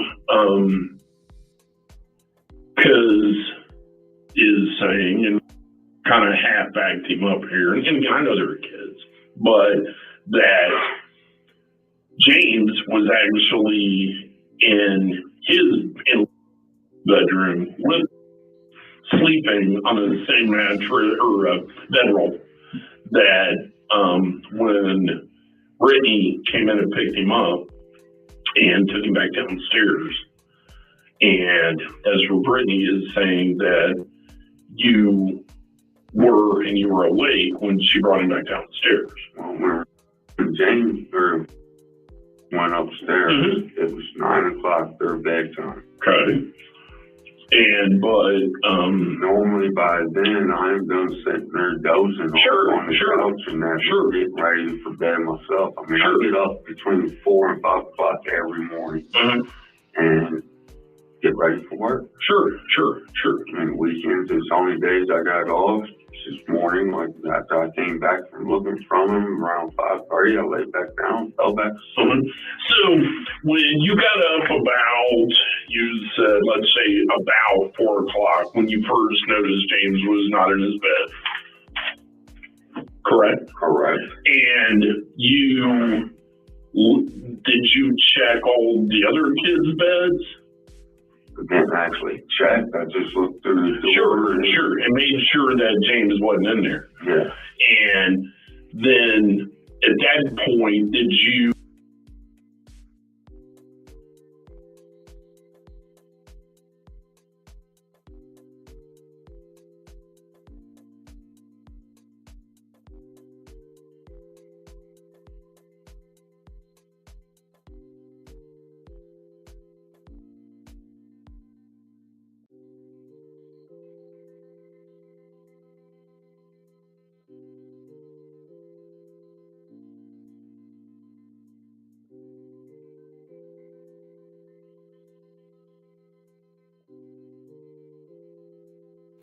Lord, again, I'm on mute. Okay, so yeah, watch how she demonstrates with her hands what she says. And Katie does that. Katie did that like when she was talking and she put her hand at her throat. Hey, Sheila, welcome. And also, what you were saying about that while ago, I think she thought that makes her that she was leaving some of the stuff out because it wasn't nobody's business. No, KK, you left some stuff out, you said, because it makes you think sound good, but it makes you look bad, in my opinion. Cindy Lou, what happened? We're just this was another case we're just watching. And it's just kind of comparing, how these two lied to the cops. And they're fixing to break them down. It's one of the worst interrogations of this mother. It's very shocking. They said of the mother, one of the most shocking interrogations of a mother ever. And we're just watching how they do it and her boyfriend. And, that's what we're just kind of going over. This happened in Ohio. Yeah. It's unbelievable, to believe these things and what these parents will do to their children. And this boyfriend, and it's just, I can't sometimes believe this. Knowing that it happens, but good God, makes you just go, huh. You say anything to Brittany? Yes, I woke her up, told her that I was going out to look for him, and I'll be back. Okay. Apparently, she laid there and dozed back to sleep. Sure. Initially, he said that he woke Brittany up only at around 8, but now he speaks about informing Brittany about James' disappearance before he left the house to search for the little boy. The longer these types of inconsistent statements continue, the worse the situation is going to turn out for them. She just... So where all did you drive then? I don't really know all the names of the streets. But just right around the neighborhood? I made it all the way from Braille over to almost Titus, driving up and down streets. So you drove all the way out to Brill? Pretty much, yeah. Wow. Okay. I was looking all over for him. Sure. I went down as far as I went was to Grand, I believe it is, right there. Mm-hmm. As far as I went down. And did you make it over to Roosevelt, like around the tunnels and the woods and all that? So did you cross the tracks at all? No, I have not. So while you were looking, you went all east? I went all over by our house. Right, but you went all east. So at no point during that time frame were your Googling going to show that you were west of the tracks? No. You never went across tracks. So very good, very good. It's actually funny to see the detective's sarcasm coming out slowly. Well, Hamilton is the stepdad and obviously a suspect by now. However, Brittany is the biological mother of James, and getting the truth out of her is the top priority. You're still not lying. You're lying to me about some stuff. So, did you grow up in church or anything in the faith? Christian faith? I remember when I was a little kid that my grandma used to take me to church all the time. Right. Well, I suspect something accidentally happened, okay, because you are all over the place with your stories, okay? For whatever reason, you're scared and you're not telling me the whole truth, okay? And I understand you being scared. I know you don't know me, okay, but I'm the most honest person that you're ever going to talk to, okay? I'm telling you, it's in your best interest to tell me the entire truth, okay? Or you're going to be in a world of hurt. I'm telling you. No matter what happened. No matter what happened. By telling me the truth goes a long way. It's going to go a long, long way in this process, okay? I know that something either accidental or something happened to James, or you wouldn't be all over the place like this. I've done this a long time. Okay, this is all I've done for 27 years, okay, is talk to people. You have to tell me what's going on and what happened, okay, at this point, because James, your boyfriend, is telling a different story than what you're telling. Okay, you're deflecting, you are minimizing stuff, meaning that, you're not telling me the whole truth.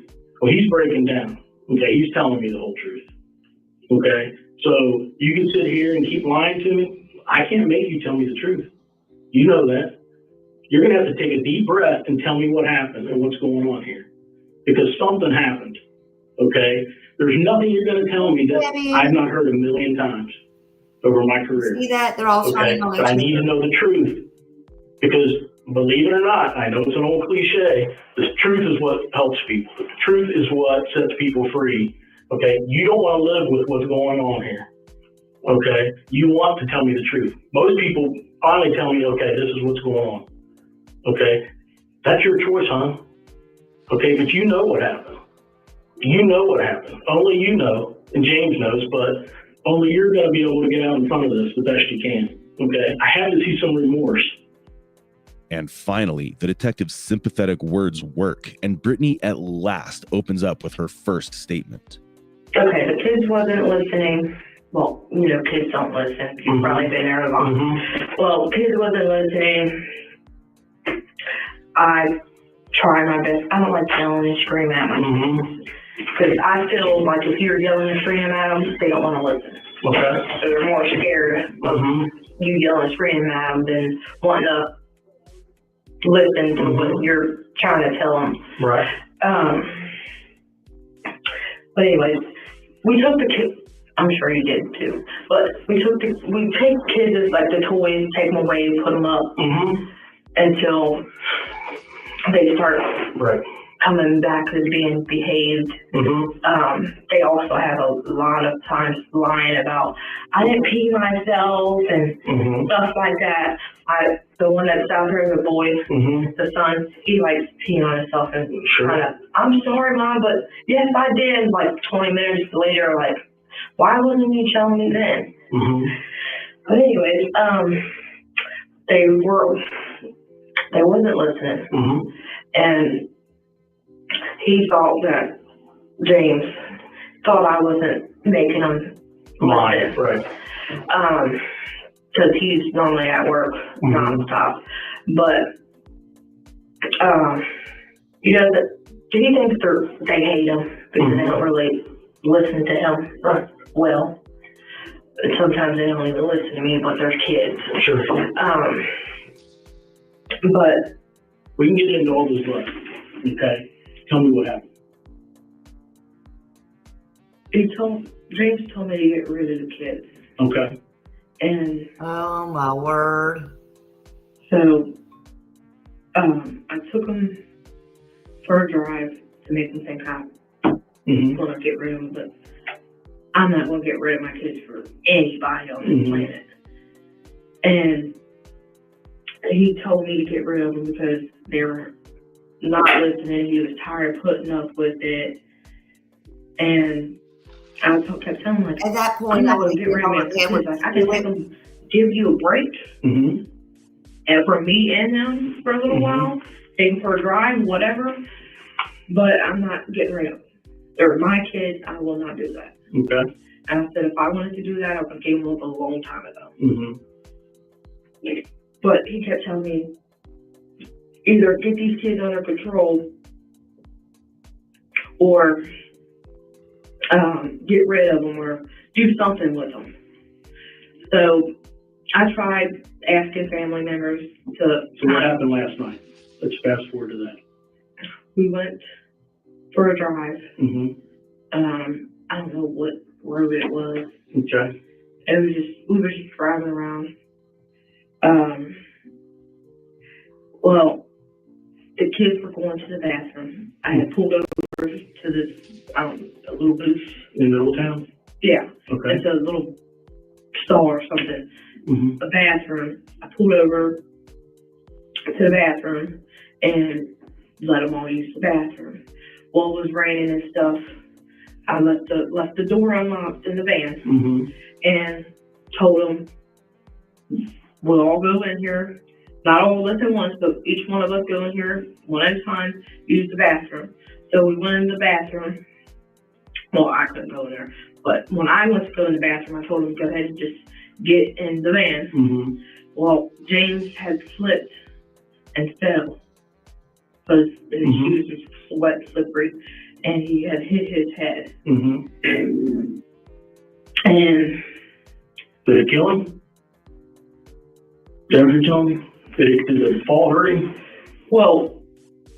And now her words will prove what kind of mother she's been.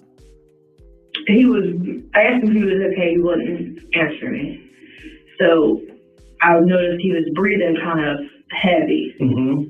And so she I thought to the maybe hospital. that's not normal. I've never seen him breathe like that before. Well, he was breathing.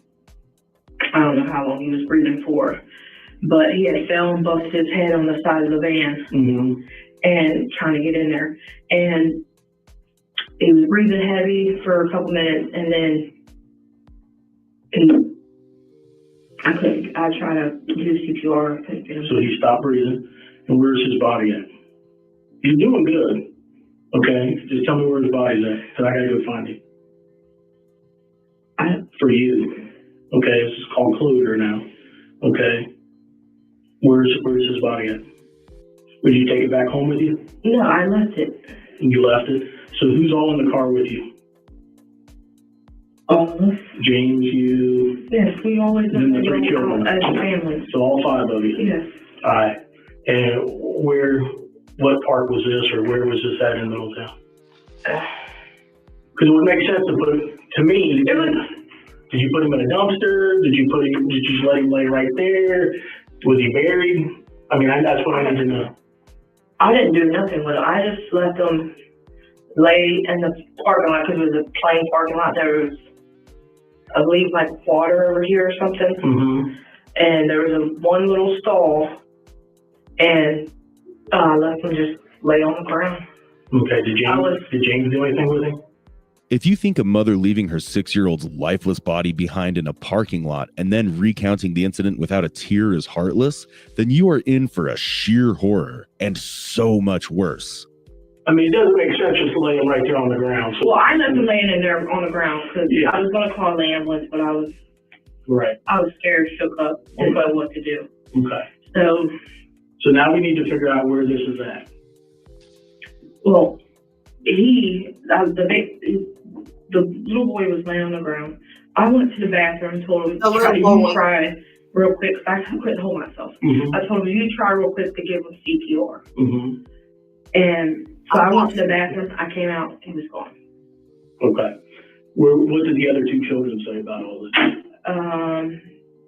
Well, they were in the back seat, so they couldn't. Okay. I'm going to give you a break here for a second, okay? Relax, okay? I'm going to go out and talk to James real quick and see if we can't figure out where this is at, okay? Brittany indirectly throws Hamilton under the bus, but Hamilton is still unaware of what is happening in the other interrogation room. And now it's time for him to defend himself. My girlfriend there, and I'm terrible with names. What's her name? Brittany. All right, now she's told me most of the truth, okay? She's saying she don't remember where he's at, but she's told me about he's dead, okay? And that you guys were together with the children, okay? It is what it is. Like I told her, can't change it. I can help you through this, but you got to help me through this, okay? What do you want to know, sir? I need to know where the body's at. That I do not know. As for me being with her and the kids, no, sir, I was not. Okay, and we can talk about that later. At home. We can talk about if you were there or not later. Okay, she's saying all five of you were together, and this is what happened. Okay, I'm not going to go into details what she told me there. Okay, so at this point, well, what did she tell you that happened, sir? Well, I know that he's dead, and I know that his body's somewhere, and I need to figure out. I'm wanting right now to recover his body is really important to me because it gives closure to both of you guys. Okay, that's the most important thing. We can go into detail later. Okay, but right now I need to know where he was, where you guys were at when this happened, or where she was at when this happened. Okay, because surely she's smart enough to tell you, even if you weren't with her. Okay, you got to take some ownership of this. Okay, don't minimize anything. The ownership I would take of it where I didn't call when she brought the body home, sir. And here it is. Brittany has lied about leaving her son's body in a parking lot. This is what the detectives have been waiting for. Okay. Where is the body then? Of course she didn't leave the body in the parking lot. Think about it, because overnight somebody would have called and said, hey, there's a child's body in the parking lot. You got to use your common sense, folks.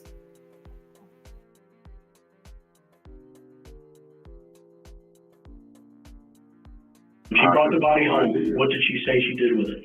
She didn't tell me, sir. It happened up at Rush Run Park. It's where it happened at. It happened in Rush Run. Yes, she was supposed to take the kids up there, give them a scare tactic. Right. Drop them off for a few minutes, turn around, go get them. Because they all was acting up real bad. Right. Mm-hmm. Well, all of a sudden she calls me, tells me he's dead. Who's dead? And she told me that James was chasing after her, that he tripped and fell and hit his head, busted his head open. Okay. And he was dead. And that very well, it's an accident. But now, so when she brought the body back to the house. She brought the body back to the house. And what's the conversation then? Conversation. I didn't freak out. I was. Okay. I told her. I mean, she called me. She said, I can't find nowhere to do this. That dropped off or nothing. I said, Rush Run, boat dock. Right there by the bathroom. Right. She told me that she's at some building. Right. I don't know exactly where she's talking about, the building up there at Rush Run or none of that. So, did she leave? You're saying she brought the body back home, though? Yes. Okay, where was the body at when you saw it? Upstairs in his bedroom. In his bedroom. And when was all this? A couple days ago? Yesterday, today? Friday night. It was Friday night, so we're into Sunday now. We were Sunday morning. And how did you guys come up with the idea of, well, we're going to have to report him missing at some point, correct? Yes. Okay. That was her idea. Okay. The story is as disturbing as anything could ever be. For a whole night and a day, Hamilton and Brittany had kept James's deceased body in their house, trying to come up with a plan to get away with murder. They might have thought what they did was diabolical.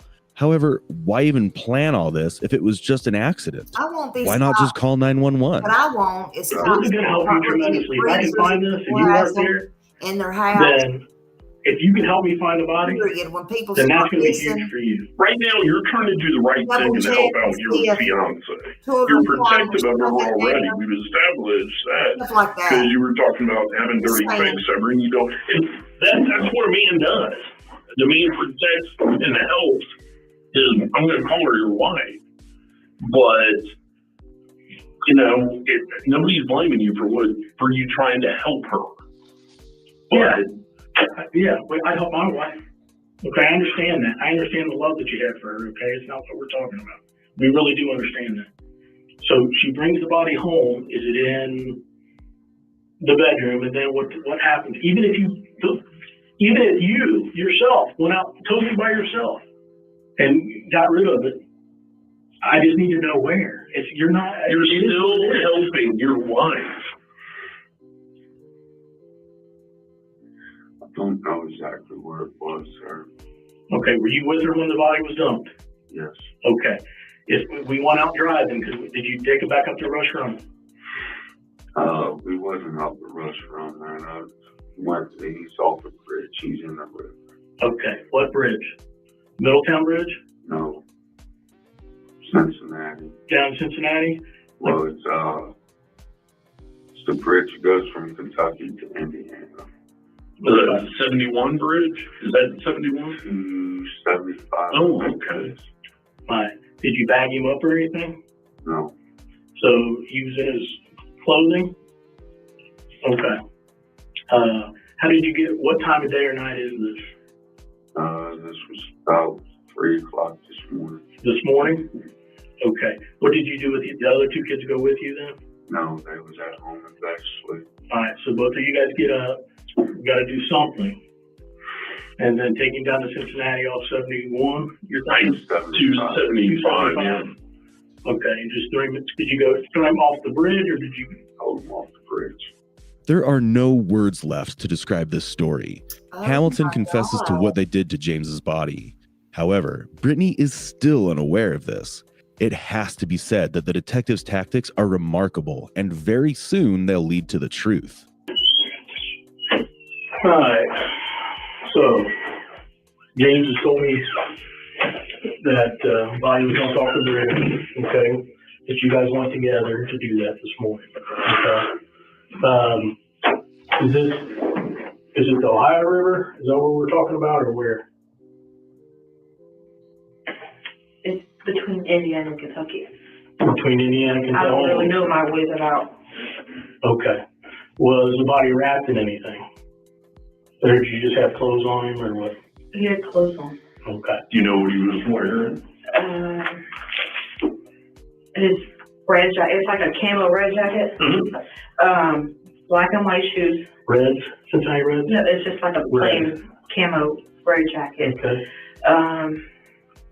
Brown, the brown school pants. Oh, yeah, tan khaki. Yes. A pair of those and it was a black and white shirt. I don't remember what was. It was a long sleeve. I don't remember what it was. Why? She don't care. I can't remember exactly what was on the shirt. I just know that's what he had on. Who else can't remember exactly what else they had on? Did you have his glasses? Where are those? No, but he has his glasses. So whenever he went in the water, he had his clothes. He wears them every day. Okay. He's blind. And you made sure he had them on whenever he. Right. Now, James tells us a little bit more detail. Okay, so I'm going to get into some of that with you now. Okay, and you're starting to come around with honesty, and I need that. That's what's going to help you. Okay, and help us find him. So one of the differences is James says that he wasn't with you up at the park when all this happened. Is that true or not? I don't know if it was a park. It was an empty parking lot. It's an empty parking lot? Was it near any water, near a lake? There's water here. I don't know what it was. See any boat docks, any boats in the water? Not that I recall. Okay. And then there's like woods off to. If I pulled it up on a map, would you be able to look at it or no? Was there I'm trying to remember the park. Something Run. Rush Run? Yeah. Was it Rush Run? Yeah. And you were near the water? Yeah, it said it was Rush Run Park, but I seen water, so it had to been a lake or I don't know what it was. Now, James goes into a little bit more detail what happened to him, what happened to your son. Okay. First off, was James with you when all this happened? Your boyfriend? He was not. The 3 kids. The 3 kids and you. Yeah, he told me to go somewhere. To do what? To get rid of kids. To get rid of the kids. Okay. So the truth now is he didn't just slip and bang his head. Okay. Because you've done really good up till now. I need to know precisely how he died, how he passed away. So I know this is a hard part for you. Okay. And I know that you're a mom and, I know you have feelings for James, but you're a mom and you love your children. Okay. I'm sure it was one of the hardest things I know it was the hardest thing you've done to one of your children. I've never got rid of my kids, ever. I know. And you went down a wrong path here, and you know that now. Okay? Specifically, though. He was not with me. Okay. It was just me and the 3 kids because he said he needed a break or I need to do something with the kids. Okay. Brittany knows she now has no other option but to put as much blame on Hamilton as possible. But with the continuous changes she's made in her statement to hide her big secret, it's easy to predict that she will screw this up. And it was going to the lake, park, whatever it is. Have you ever been there before? What made you go there? Because it's kind of out of the way. He has a friend, well, he used to, he no longer does, his wife and whatever got in an argument. He has a friend named Dean and Ashley that lives somewhere out there. Mm-hmm. I don't know exactly where. Because every time he went down there, that's where he drove. I don't know nothing. I'm a new driver. So you were kind of familiar with that area from being up at their house? Yes, kind of not. I remember him stopping once to let one of the kids use the bathroom in his porta potty thing. Yes. And so that's why I stopped, because they was like, I gotta pee. And that's the only place I knew around here that I knew for a fact had a little porta potty. Because there was no gas station. I couldn't remember no gas stations nearby, and I didn't want them to pee all over. Sure. So I stopped at the porta potty, let them, each kid use the bathroom. So James went to go get in the van. Well, James didn't want to get out of the van. Right. I'm talking about the kid. Yeah. He didn't want to get out of the van. And he was forcing me, like, you gotta get rid of the kids, blah, blah, blah, blah. And I was like, dude, why should I have to get rid of my kids? Why can't you just go? Sure. So he wouldn't get out of the van and what happened? And I told him, because he had to use the bathroom too, told him I wasn't going to leave him. Mm-hmm. Well, I was thinking about leaving him, so I kind of like pulled off a little bit, and James fell kind of down on his knees, got back, went to go get back up, and then just dropped. Did you hit him with the van then? No, I didn't hit him with the van. Okay. I didn't run him over. I didn't do none of that. Okay. So he hits the He had the van's door slides open. Mm-hmm. So he had a handle of the van. So the door is open? No, they slide back. Right. It's a minivan. Right. They slide back. He had the handle of the van, the Mhm. back door van, on the driver's side. And when I went to go kind of pull off, he didn't have the handle in his hand. Mm. It was kind of just like standing there. Not close to the van, but just kind of standing there, holding the van door, trying to get back in. Mm-hmm. Well, that door is messed up. Right. And I don't want to unlock it, don't want to lock. So, I went to go pull off, and James, as I was saying, he fell, tried to get back up, and he fell and hit his head on the ground. And you were in the parking lot there? Yes. Her story has now shifted, yet she still claims it was an accident. But why change one accidental story for another?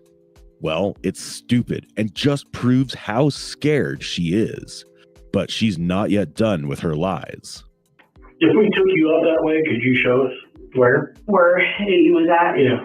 Yeah, there's actually a little But she sure don't look like she has no remorse. squab of blood, but there's like this much blood, Mm-hmm.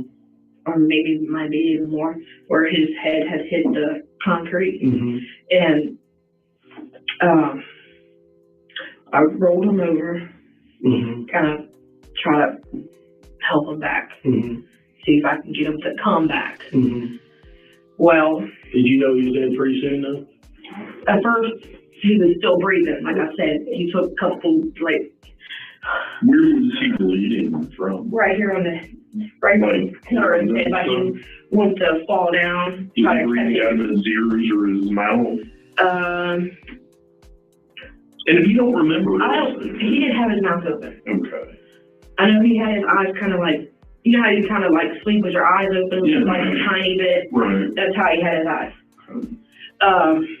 So he was like responding, but I guess couldn't talk. Sure. But he was breathing heavy. I don't know how many, I couldn't tell you how many breathing fast he was. But when I was with him, he was breathing still. And I was doing my CPR that I learned how to do and try to bring him back.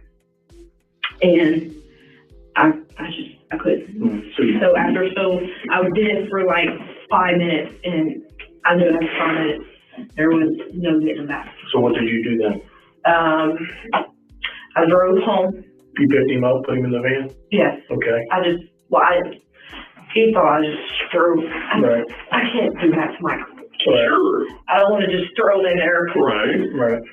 But what she could do was throw her dead son's body into the river. Let me back up a little bit. So Yep, no you put problem your there. son back in the van, you drove where? Back home. Back home. What did the other two children, what were they saying or thinking? Did they They were just kind of like shook up. They didn't. Okay. Where were they at whenever little James fell? One was coming out the bathroom, and one was just standing there. My daughter was the one just standing there, and she said, "Mommy, you didn't run him over," because I was scared. I'm like, please don't tell me I ran him over, because I would have really, really, really, really felt bad. But at that point, whenever you got standing out there, just coming out of the bathroom, No, was standing out there, was coming out the he was bathroom. coming out of the bathroom, and then you've got little James over Yeah, here, and the door was open. but you drove away. No, I was sitting at the porta potter. Mhm. Well, I went to go drive off, So you because he told me started, to make them seem like you're leaving them. Mm-hmm. right. So your Yes, vehicle Mom. was in motion. Well, it was in park, and then I noticed his hand wasn't on the handle, because I looked out the mirror. Mhm. His hand wasn't on the mirror, or on the handle, and so then I went to kind of like just pull off a little bit. Just to scare him? Yeah. So you're saying that you were there basically to leave them. Yeah, because he told me to leave. And that's fine. I get that. You're trying to keep Big James happy. by getting rid of your kid. Well, I was trying to tell him he needed to leave, but Right, no. I didn't feel here and all that. Let's stay right here. Just what we're talking about is you go there to drop the kids off, and you're going to leave and leave them there. I don't leave. Like, I don't leave the park. Uh-huh. But I got to the end of the entrance. Okay. And then turned back around and went back in there and got him. Okay, but little James was on the ground when you got back. Yes. But whenever you left, your initial intentions were to leave them. That's why you went there to begin with them. And you were going to leave them and come back to Middletown. Is that what? No, I was going to leave them and act like I was going to leave them, but I was going to tell him that I left them. And in reality, I did. What were you going to do with them? I wasn't going to do anything with them, to be honest. Well, if you took I took them to there because he told me to take them somewhere and drop them off. To get rid of them? Yeah. Forever. So I couldn't get rid of my kids. And I don't doubt that a bit. But that's where, and honey, you've been through a lot. And well, when I was a kid and all this stuff. Right. Well, we're just focused on whatever we're really discussing now. Okay, you're kind of getting all over the place here. The detective's patience has to be appreciated. And by this point, it's laughable to see that Brittany still believes that she might be able to avoid jail. And then at what point did you see James on the ground? I heard kids screaming. I don't remember. I thought it was for sure, but they both could have been screaming. I don't know. Why were they screaming? Because you were leaving them? Yes. Okay. Because they knew I wasn't never just going. Sure. So, they were standing by the bathroom stall, whatever it is, and James was kind of standing close to them, but not that close. Sure. And as I showed you on the paper, I just went around him and didn't realize he had the handle. Did you see him grabbing a handle? No. Okay, you're just. But when I kind of I'm assuming he grabbed the handle because I kind of pulled him a little bit, not much, and he got up and then fell back down. I guess I kind of probably made him hurt his knee on the ground or something, and he lost his balance and he tried to catch his balance. He didn't get to, and he fell and busted his head on the ground. And you drove back to I didn't drive back to the house. I went back to get him. How far away did you get? Just down the road a little bit. So here's the road. This is the main entrance. Let me go back to that. That's the main entrance, and that's parking lot. Okay? Mm-hmm. So that is the main entrance. Well, when you come out the driveway, I remember turning this way. You turn left. Yeah. And then I only went, there's like this little cut off kind of like pull off to the side of the road. Mm-hmm. Well, I went there and just turned back around and went back. Okay. Did you sit there at the pull off at any length of time? No, I just. Okay. So when you come back, he's on the ground. Yes, I was like, you know what? I'm not leaving my kids. She can just get mad and leave, whatever. What day did this happen? Friday. What time? I'm gonna say 2, 3 o'clock. In the afternoon? Or was it in the morning? At night? In the morning. Like in dark? Well, it was dark outside, yes. Yes. But it was 2 to 3 a.m. in the morning. So was it Thursday night into Friday morning, 3 a.m., or was it Friday night into Saturday morning, 3 a.m.? Friday night into Saturday a.m. Okay, so it was actually Saturday morning at 3 a.m. Yes. And it was dark. Yes.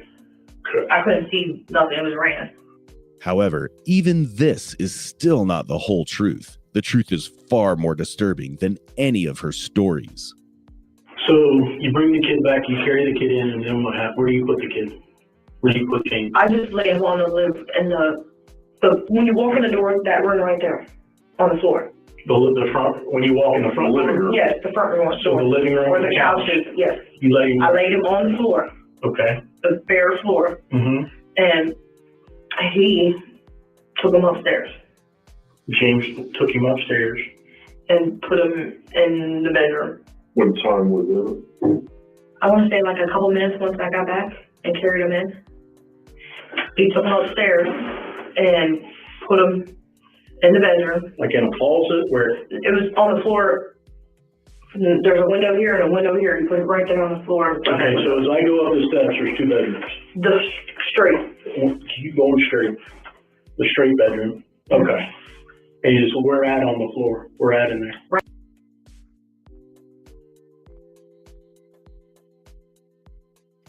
Yeah, Woman's Warrior, she did that, and then she brought him home. She laid him on the floor, and then she tossed him in the river. We're fixing to see now.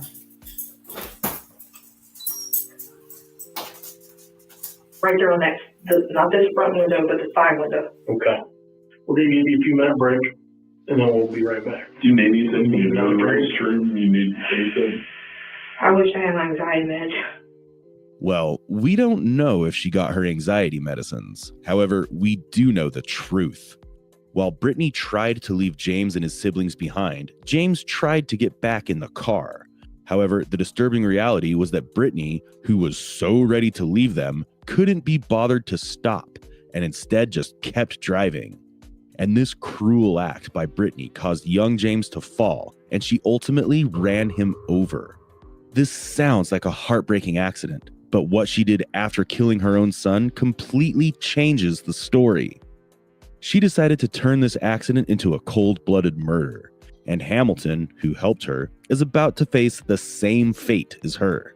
Now I'm going to jail just for helping her. Okay, we can figure it out. Okay, listen, this ain't fair to me. It ain't fair to the little boy either. We'll figure it out. I figured out with you. I told her that. I mean, when she called me and told me she's at the wrong place, I told her, turn around, come home. Turn around, come home. The wrong place. You mean a At restaurant. When she said she wasn't at the right place, there's a building here, I can't do it there. I said, turn around, come on home. Just bring him home. restaurant? Okay. What was her plan then? Because he didn't accidentally get fall. I don't know, sir. I mean, the story she told me when she came home, 1 minute it was he had the handle door and she took off and he fell. On the car? On the van? On my van. Okay. Then the next minute it was that he was chasing after her, tripped and fell. So she told you a couple of different stories. Yes.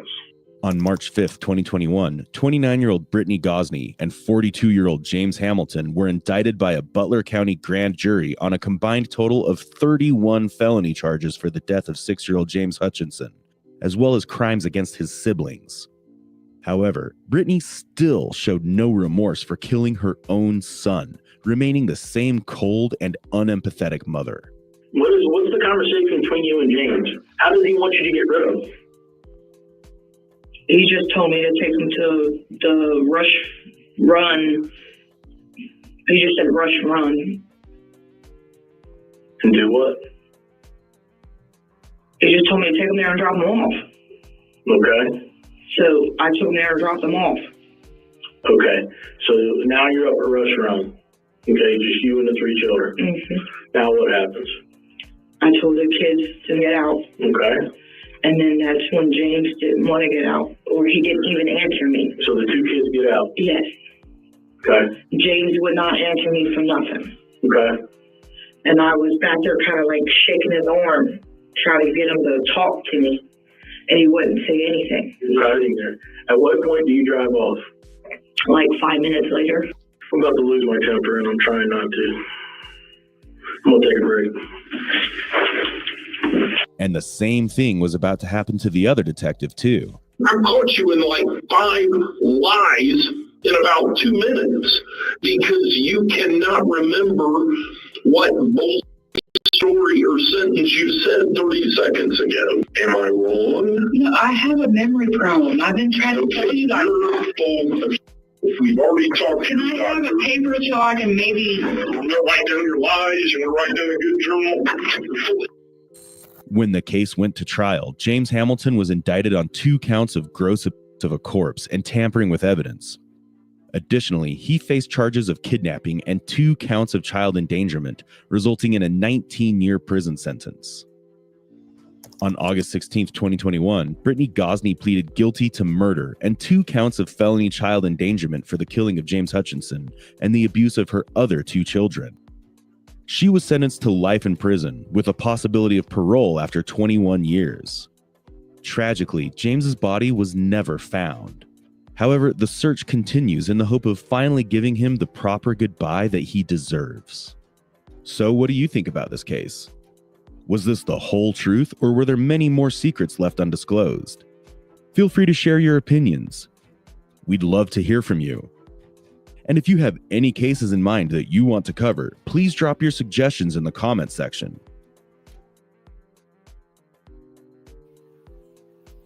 Y'all, that was just wild. That was the most horrible freaking thing. It was sad. Let me get these things down.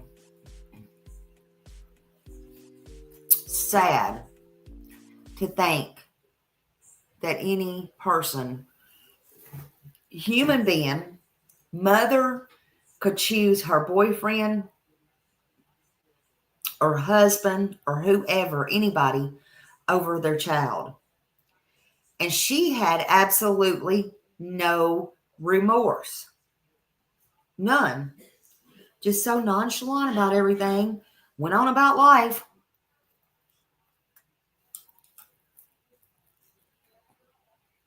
So what y'all think about that?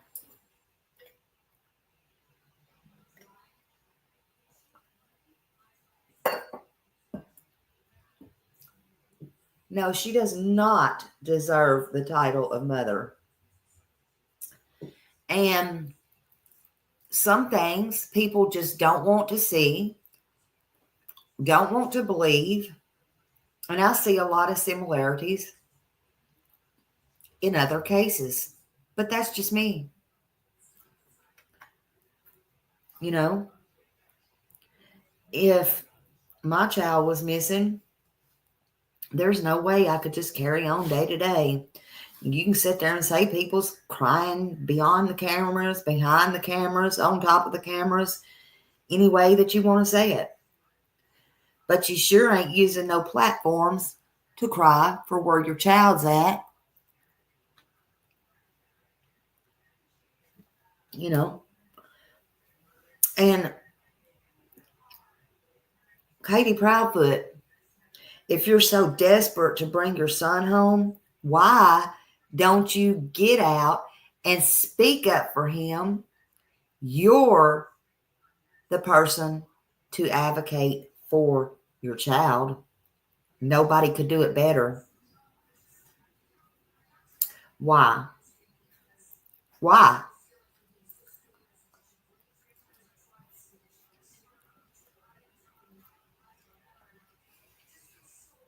In my opinion, it's so heartbreaking that Sebastian has not been found yet.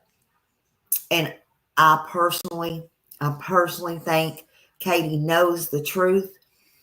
And I think she knows, you know, what happened that night. And she may not know where he's at, but Chris knows, in my opinion. And he's got more time to watch all the YouTube channels and call in and ask other people to question other people, and or get mad and pissed off and call in and cuss people out, or call in and watch and kick people off that he thinks has people to watch, you know, that can that has more people on their channel that can actually help Sebastian, which is stupid, you know. And they talk about this case will be studied for years to come. Well, how do they know that? Well, I'm going to tell you how they know. Because they're the damn ones studying it. They're studying every single word that somebody says 24/7. I believe they're paying others to watch everything because there ain't no way that they can stay up 24/7 and watch it themselves. They're getting the information from others. They're paying these tweakers to stay up 24/7 and watch everybody else, what everybody else says and does, and reporting back to them. So they can distract. Hey, Summers Army. So they can distract and further try to cause distractions and disturbances.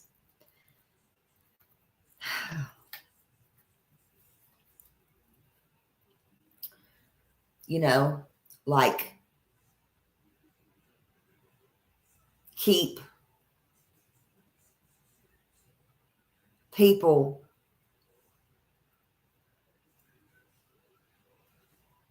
on law enforcement and anybody making progress with Seth or Tony or whatever, putting the eyes on me. And, you know, all those kind of sorts of things. So the attention goes off of Sebastian.